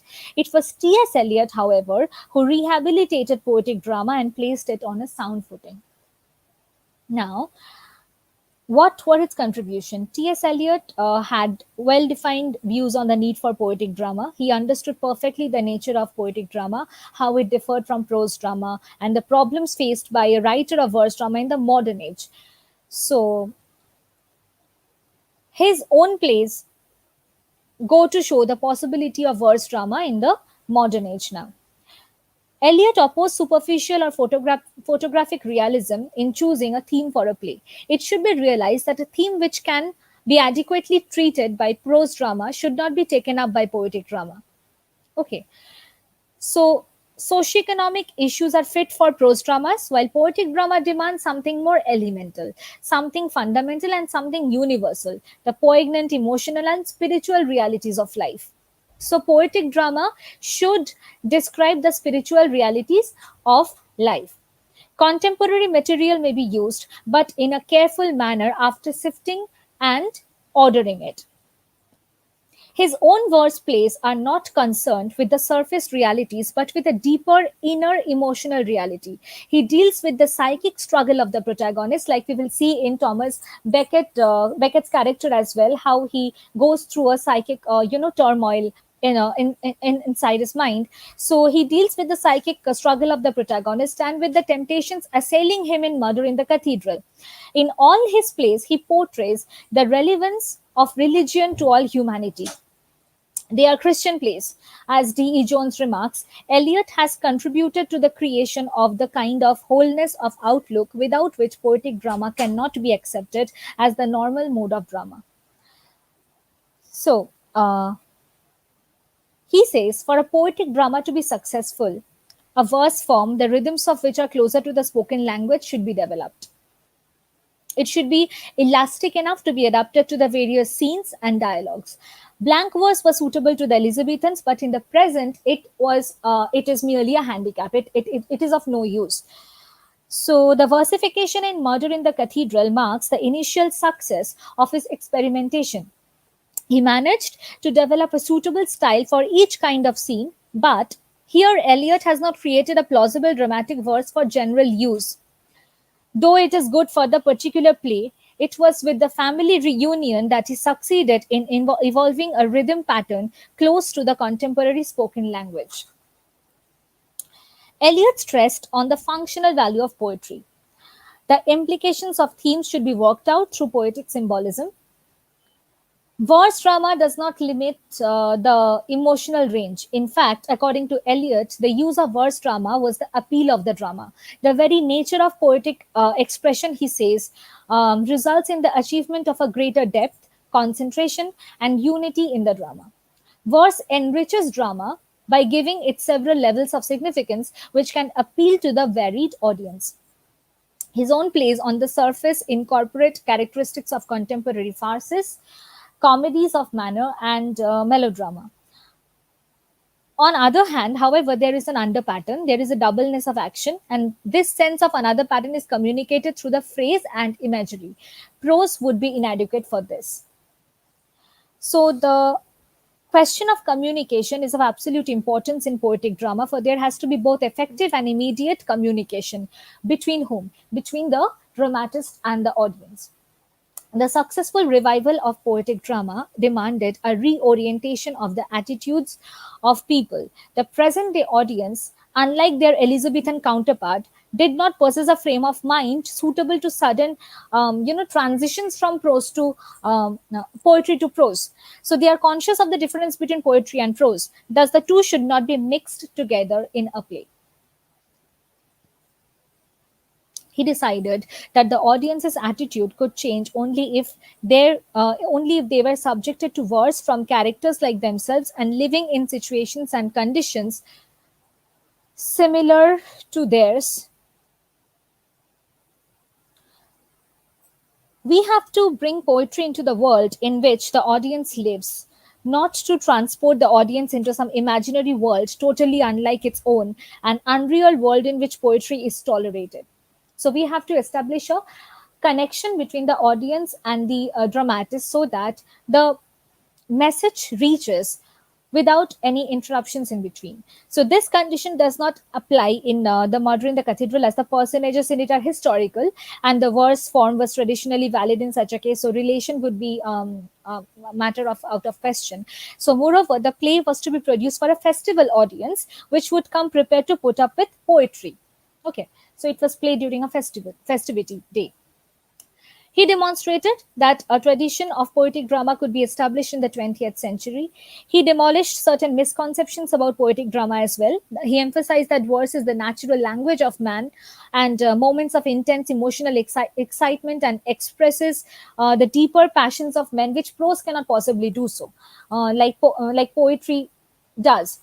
So Eliot's work is a long step forward, and it has to be created on by carried on by others. For poetic drama has to evolve by the small contribution of a number of people giving way to it. So now coming to one of the essays of Eliot, that is a dialogue on dramatic poetry.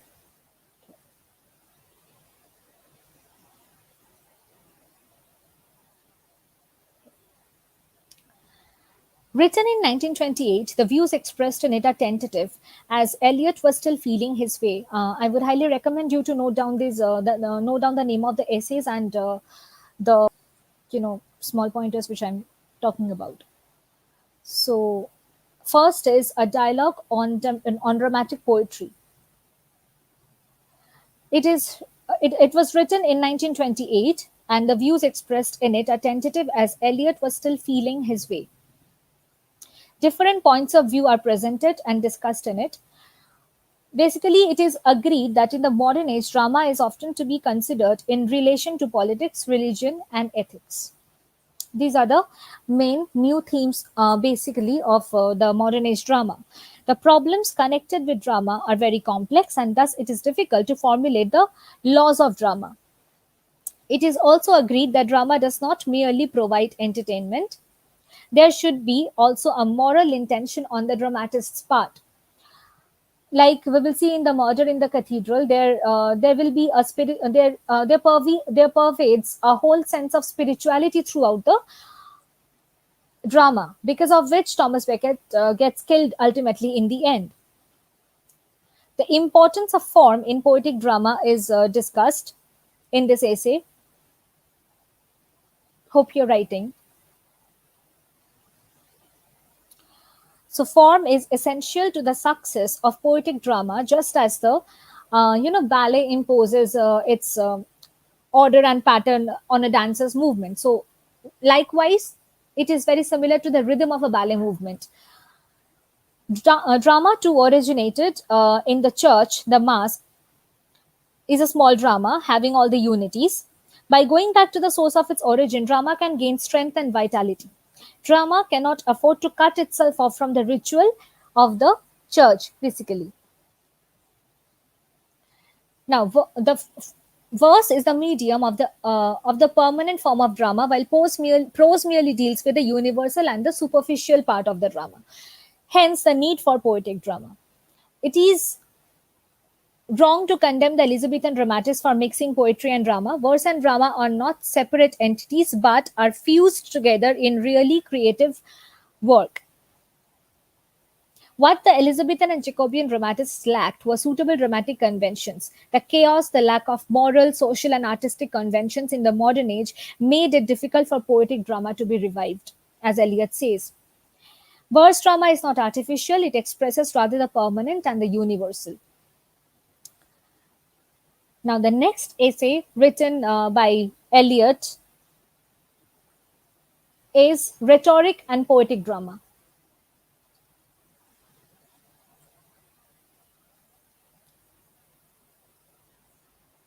Written, or do I need to repeat?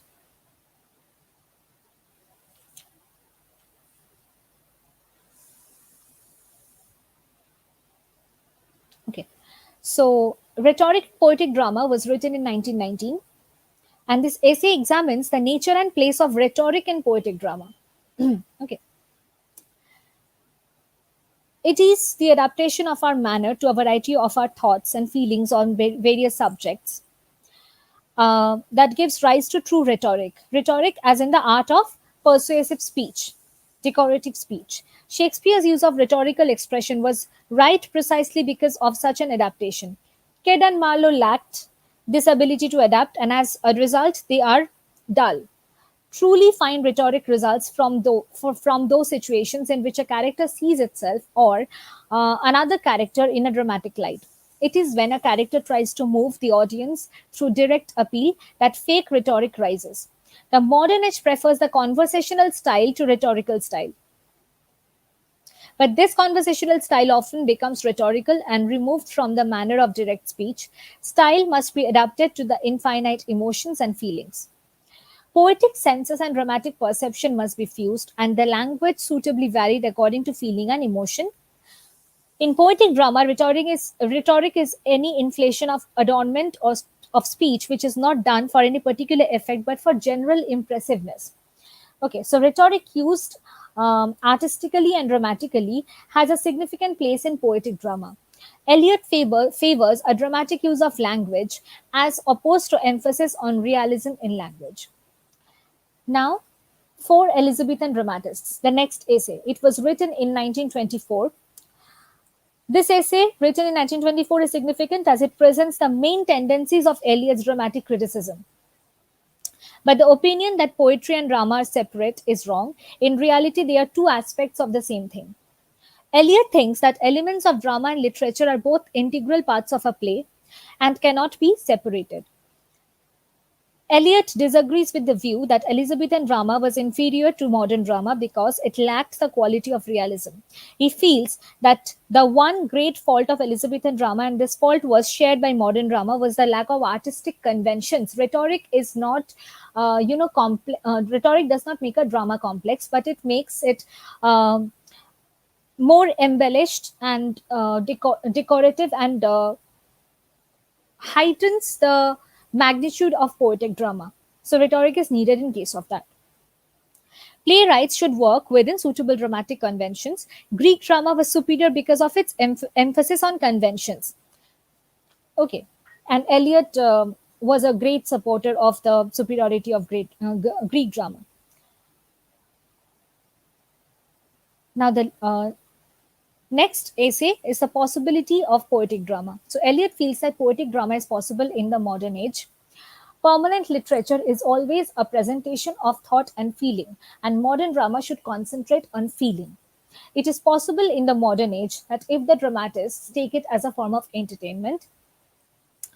Next comes the essay called Poetry and Drama.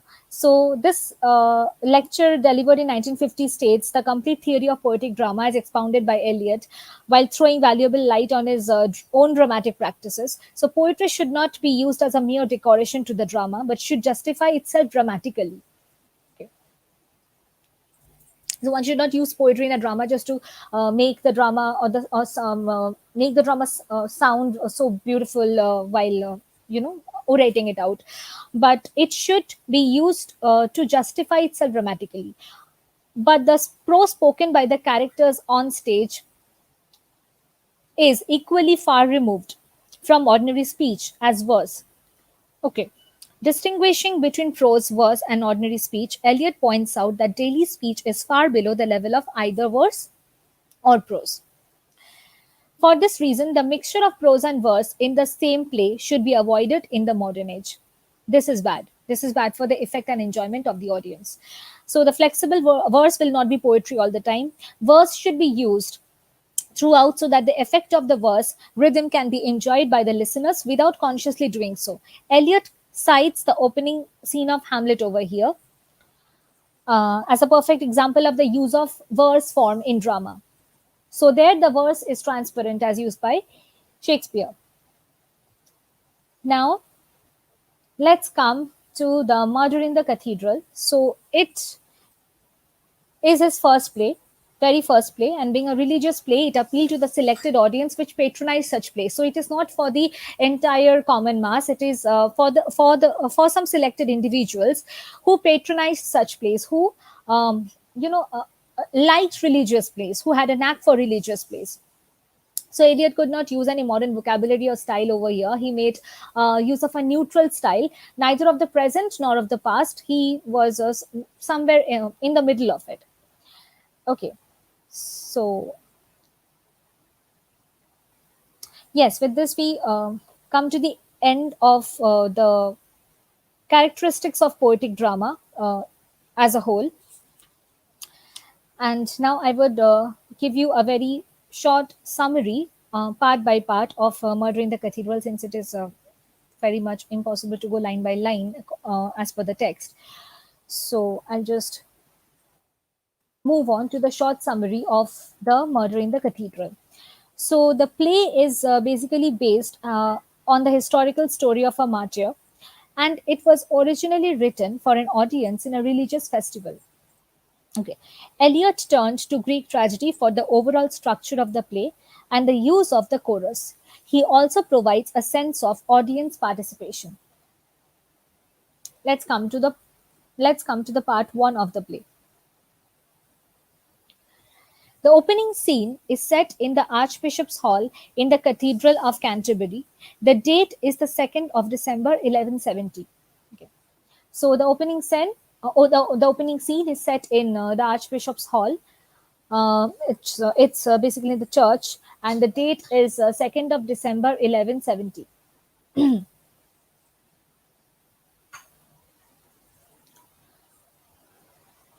So the chorus enters. The scene opens with the chorus, which consists of a group of poor women from Canterbury. So we see first the chorus speaking, who are nothing but a group of women who are from the Canterbury. So okay, now I'm just going to mention something that I'm talking about it in a very brief manner now, but I will also provide a detailed discussion on this. So after I finish with this, if I have time tomorrow, I'll start with it a bit, and if not, then I'll just start with it tomorrow itself. Okay, I'm trying my level best because I have some of the themes also to discuss with you people. So let's start. The scene opens with a chorus, which consists of a group of poor women from Canterbury who have assembled near the cathedral. Suspecting some danger, but not cognizant of its exact nature or its source, they wait in a state of confused agitation and bewilderment. Perhaps they feel like seeking sanctuary in the cathedral. They have come to seek shelter in the cathedral, since they have already suffered so much that they feel that no further trouble can come to them. It is some strange foreknowledge of the act which they are to witness that has drawn them towards the cathedral. Now we can get a very profound sense of Greek drama over here. What is the pattern of a Greek drama? If you have studied Greek literature in translation, or you have read, some, take a comedy, The Frogs. So any Greek drama, how it starts, it starts with the chorus, right? And what it does, what the chorus actually tries to do is that it talks about some kind of foreknowledge, some kind of impending danger or impending doom which is going to come. So it is very much common in Greek drama. And Eliot, since Eliot was a very much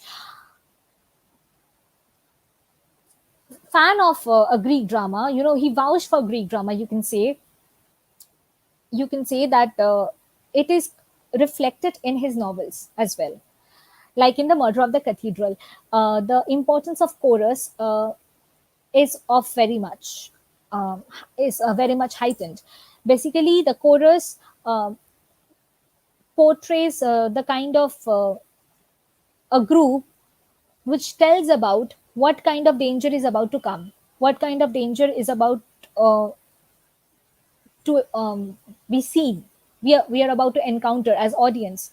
So it says about some strange foreknowledge of the act which they are to witness that has drawn them towards the cathedral.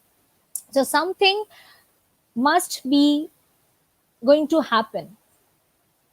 Something is going to happen in the cathedral, and for that reason they are drawn in the cathedral. Okay. So now comes the setting.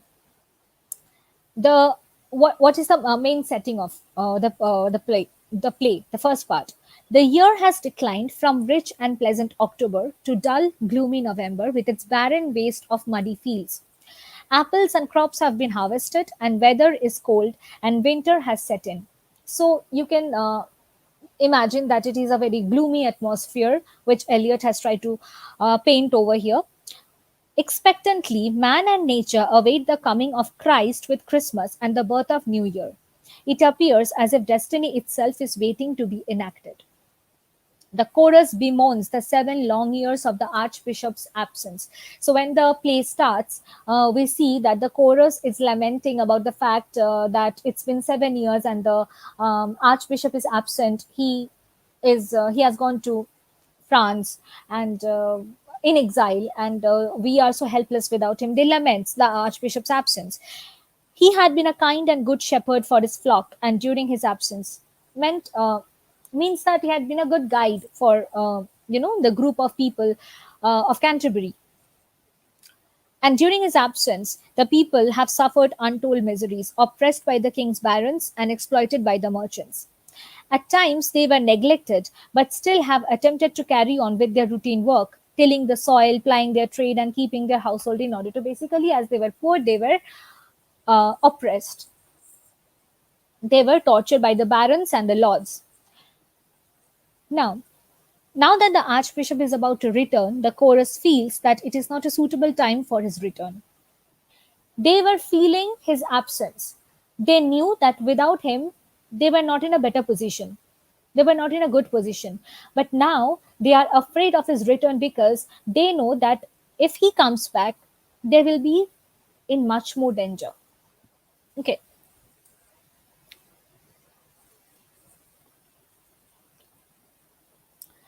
They fear that a great disturbance will soon shake up the quiet seasons and their routine life. Death will arrive from the sea. Spring will bring pain. Spring is not a month which is normally associated with pain. It is associated with everything beautiful, everything flowery, everything blooming. So here they think that death will arrive from the sea. I mean, with the coming of the archbishop, he will cross the seas and will come back to England. So after he comes back to England, death will arrive. They make a premonition of that kind of thing. Spring will bring pain and destruction. Summer will bring drought. The archbishop's return is unlikely to bring any comfort or consolation to the people of Canterbury. Meanwhile, God is shaping a destiny at which they can only guess. Suspecting some form of danger or peril ahead, they can only wait as saints and martyrs wait for those who will, in turn, be martyrs and saints. They, the poor and simple people, cannot control destiny. They can only wait and witness what is to come. So they don't have any hands in controlling the destiny. They can only accept what destiny will offer to them. Now, the chorus, like its Greek counterpart, gives us a great deal of information. like I said, about the time, place, and what the scene promises, what the scene, indicates what is about to come. The women are, as they realize, present just as observers, and they feel that they are not willing but destined to be so. So they say, to quote from the play, some presage of an act which our eyes are compelled to witness has forced our feet towards the cathedral. Okay. So the chorus exits in two levels. On one level, it is merely the poor women of Canterbury existing from day to day, involved in routine duties and afraid of anything that threaten to change that routine. They want to avoid being involved in anything that demands a change from ordinary existence. So now we can see the typical, trait of the modern age. People are not willing to willing to step outside of their normal existence. They are not going to take a step into the unknown, like we have already seen in Aaron's rod. Like people are so habituated with the utter disillusionment, chaos, everything scattered around them. Their whole lives are scattered around them, but still they will not uh, do anything outside of their routine life. Okay, so at another level, the women are more than their natural selves. So there are two levels. They present a commentary of the action, anticipating the developments. It is from this role that they speak of in a shaft of sunlight, a vision. They have a vision, basically. As the chorus now falls silent, three priests of the cathedral enter. Okay. So the first priest remarks that with the end of summer, it is exactly 7 years since the archbishop left them. This echoes the words of the chorus. The second laments the unending intrigues and conflicts between their king. Write it down. I would highly recommend you to write it down. Just write the first priest, give it a dash, give a dash, and write. He remarks that with the end of summer, it will be 7 years since the archbishop left them. And to tell me if I need to repeat. Okay. So basically, the first priest echoes the words of the chorus. Right.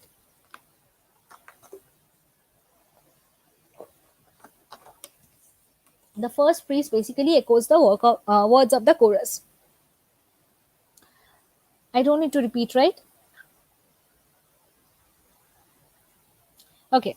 The second priest laments. He doesn't remark, he laments basically the unending intrigues and conflicts between their king, the French king, and the Pope. So there was an ongoing conflict between the French king, and the Pope. Okay. So the second priest remarks about that. Laments about that. The third priest observes that there is no hope in temporal powers, that is, the worldly powers, the secular powers. There is only endless violence, treachery, and corruption.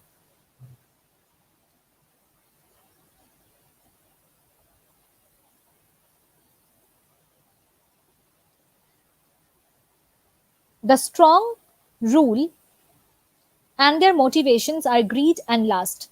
The weak suffer and are destroyed. The first priest wonders in despair how long this situation will have to continue. At this point, the messenger enters and announces the arrival of the Archbishop in England and that he is just outside the city. The messenger has come in a hurry to inform them so that they can prepare to receive him.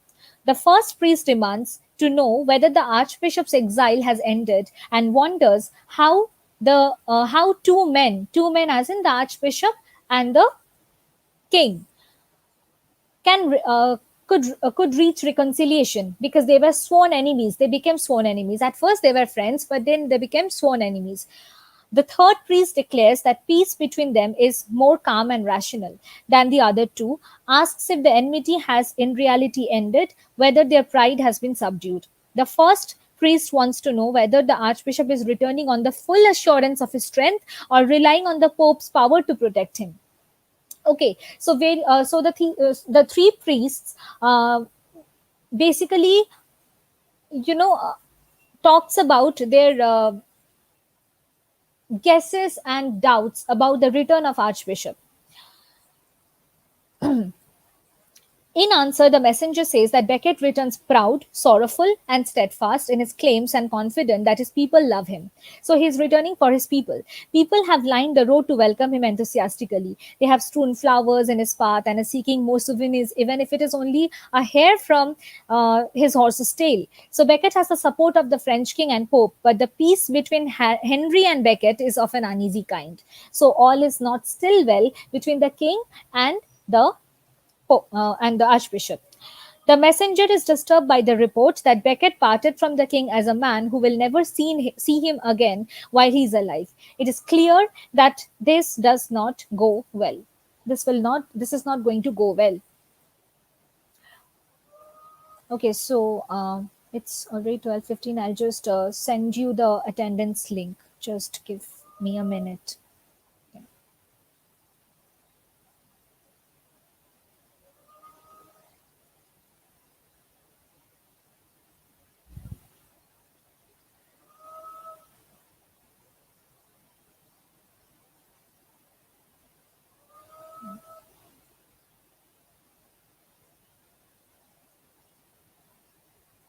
Yes, I've posted the attendance sheet. Kindly fill it up within time.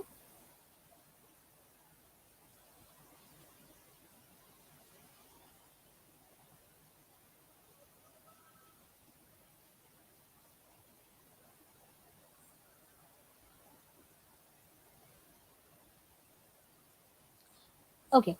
Now comes the priest's comments. The first priest voices his fears. He feels that the archbishop has had become proud as a result of his sudden rise to prosperity and a high political position. So this is the opinion of the first priest. He fears that Becket's refusal to submit to anyone but God could result only in trouble. Okay. The second priest expresses more optimism. The archbishop is back after a long absence. The flock has its shepherd once again. Now he will be there to guide them, and their doubt and dismay will come to an end. This is what the second priest thinks. So he is of more of optimistic nature. They should feel secure in Rome's support and welcome Becket happily. The third priest fatalistically resigns himself to the events.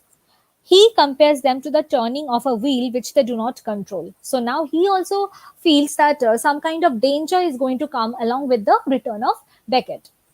The speeches of the priests both strengthen and vary the impression that the words of the chorus produce. A different rhythm is used for their words. The piety of these priests have an element of worldliness, and on the surface, they accept any change without any thought. So they say, for good or ill, let the world turn. This placid acceptance of change is objected to by the chorus. Now, the chorus says, they hysterically lament the impermanence and corruption of life. They speak of their sense of impending evil. Again, they speak about evil, which is about to come. They want the archbishop to return to France. His coming would bring disaster. They are merely asking for a quiet, undisturbed existence. They are ready to suffer in the hands of the barons, the nobility, and the king. But they know that if the archbishop comes, their suffering would be doubled up. For 7 years, they have lived quietly day to day, bearing misfortunes like poverty, injustice, bad harvests, flood, and drought. But now there seems to be something more terrible in store for them. Terrible as in the form of death. Something more dreadful than ordinary birth and death. They are gripped by a fear which they cannot understand. They entreat Thomas to leave England and live in safety in France.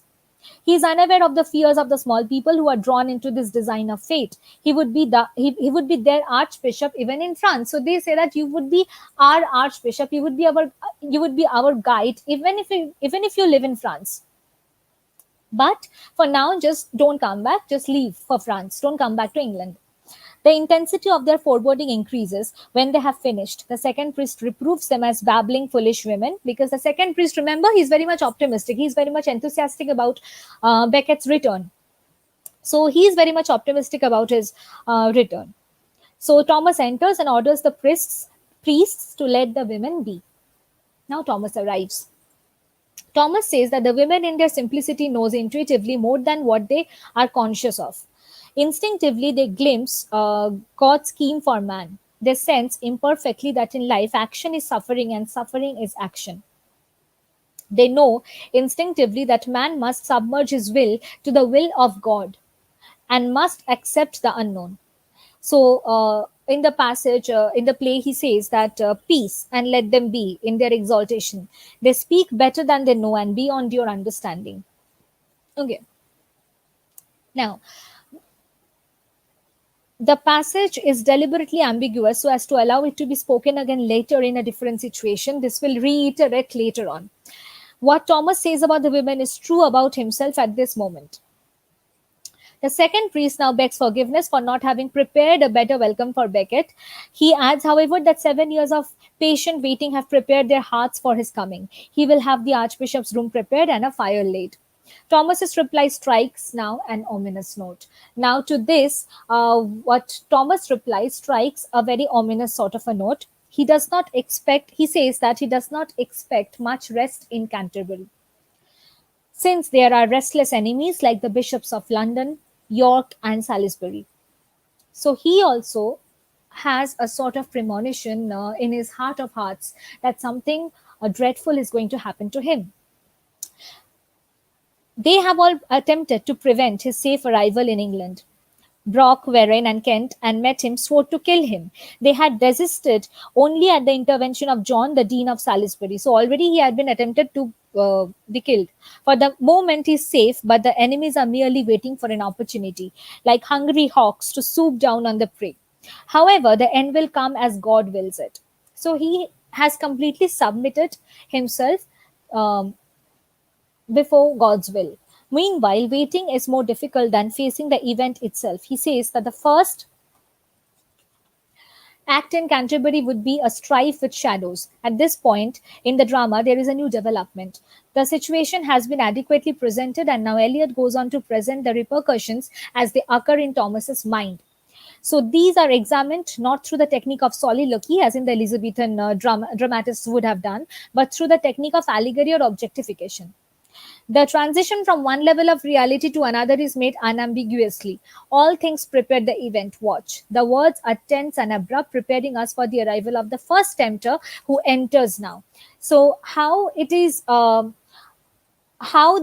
inner temptations of Thomas's mind is presented through the tempters, you know, through his psychological turmoil. Now, whatever will happen, it will all happen in Thomas's mind only in his psychological plane. So the tempters arrive.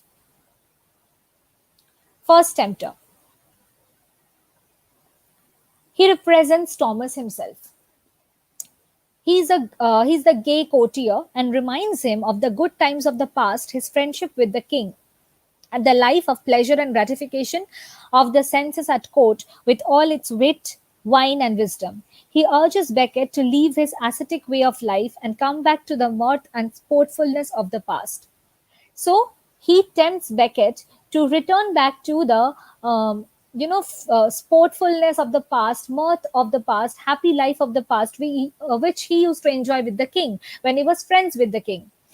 Thomas is, however, unmoved and says that the past is past and cannot come back. Only a fool would think himself capable of directing the course of a life which is ordained by God. The first tempter then warns him that he is too proud and that this may prove dangerous for him. In the past, Becket was not so hard upon sinners. It is better and safer to go easy, enjoy, and let others enjoy than to stubbornly seek one's own doom. So, whatever you are doing, you are seeking your own doom. So, let's go back to the past and enjoy your life, and you can live a lot longer. But Becket gives a curt reply that it is 20 years too late. At this, the tempter replies that he would leave Thomas to his fate and to higher voices for which the price to be paid would also be higher. He leaves, and Thomas comments on how even the impossible and undesirable can still be temptations. At this point, the second tempter enters. Okay.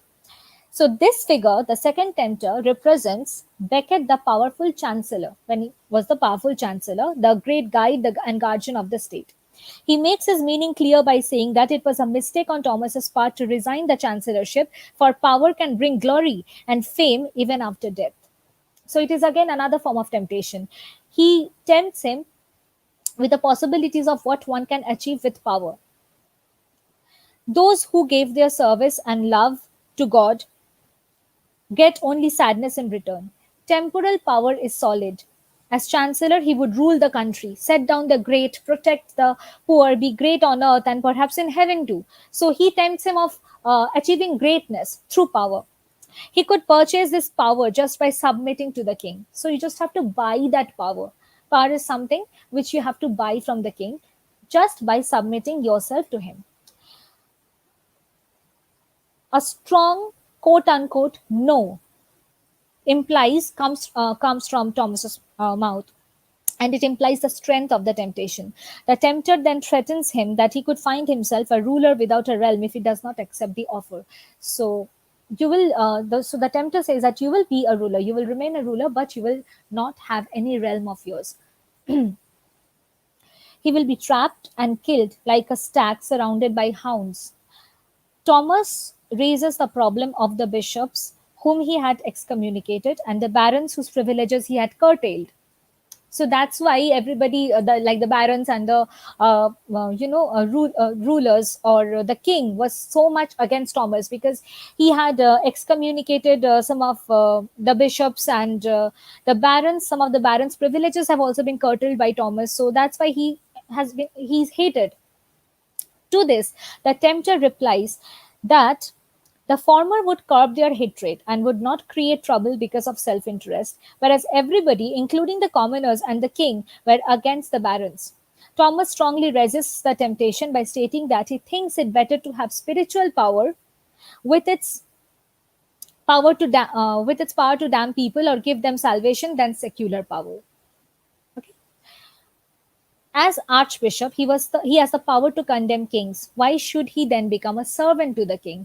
So if he has the power as an archbishop to condemn the king, to criticize the king, to bring down the bad deeds of his, so why would he submit himself to the secular power? Why would he submit himself to the king? The tempter leaves Becket to his fate again. Thomas reflects that a return to temporal power now would mean a descent. So he says, if I come back from the spiritual realm, from the spiritual power to the temporal power, it will only mean his descent. Okay, submitting to God is a completely different thing. It gives you spiritual salvation, but submitting to the king would make you merely a puppet. So that is what he doesn't want. So now the tempter comes third tempter comes. The third tempter arrives, no trifler, politician, or courtier, but a rough, straightforward Englishman. He represents the outspoken, reasonable aspect of Beckett's nature. He openly, so you can understand the three tempters are basically the three layers of Beckett's mind. As of now, we have seen the he represents the outspoken, reasonable aspect of Beckett's nature. He openly declares that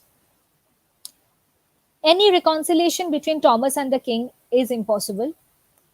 It is impossible to achieve anything in isolation. The archbishop should seek new friends, the Norman barons of England. England was the land of the Normans. Why should an Angevin rule? Henry was fighting an Anjou. Let him be destroyed there. Then the barons would be the sovereigns. Church favor would then be of advantage to the cause of the barons, and Becket could be helpful to England and Rome at the same time. Thus, there will be an end to the jurisdiction of the king's courts over the bishops and barons' courts. Both church and the people have complaints against the throne. Let them unite to mutual benefit. Thomas declares his unwillingness to betray the king and associate himself with a band of traitors. The tempter departs after ironically stating that Thomas will soon see the king's regard for his loyalty. So that this is said in pure sarcastic manner.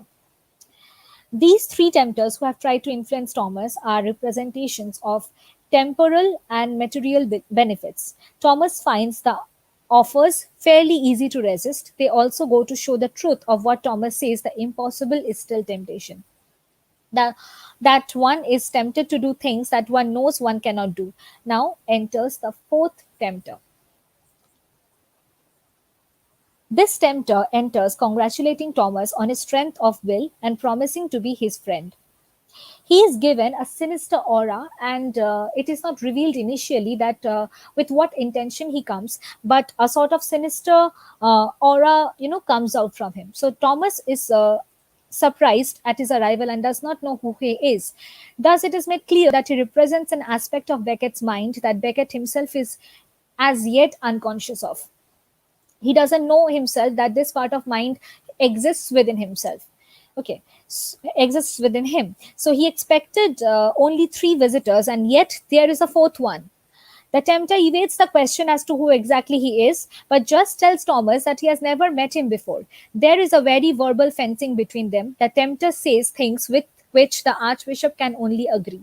The king's hatred for Thomas is unending, and he will never again trust Thomas. The barons, being small men, will go on envying him, and they are worse because they care for nothing except private profit, whereas the king thinks of public policy. He advises the archbishop to move forward to the bitter end. All other ways are closed.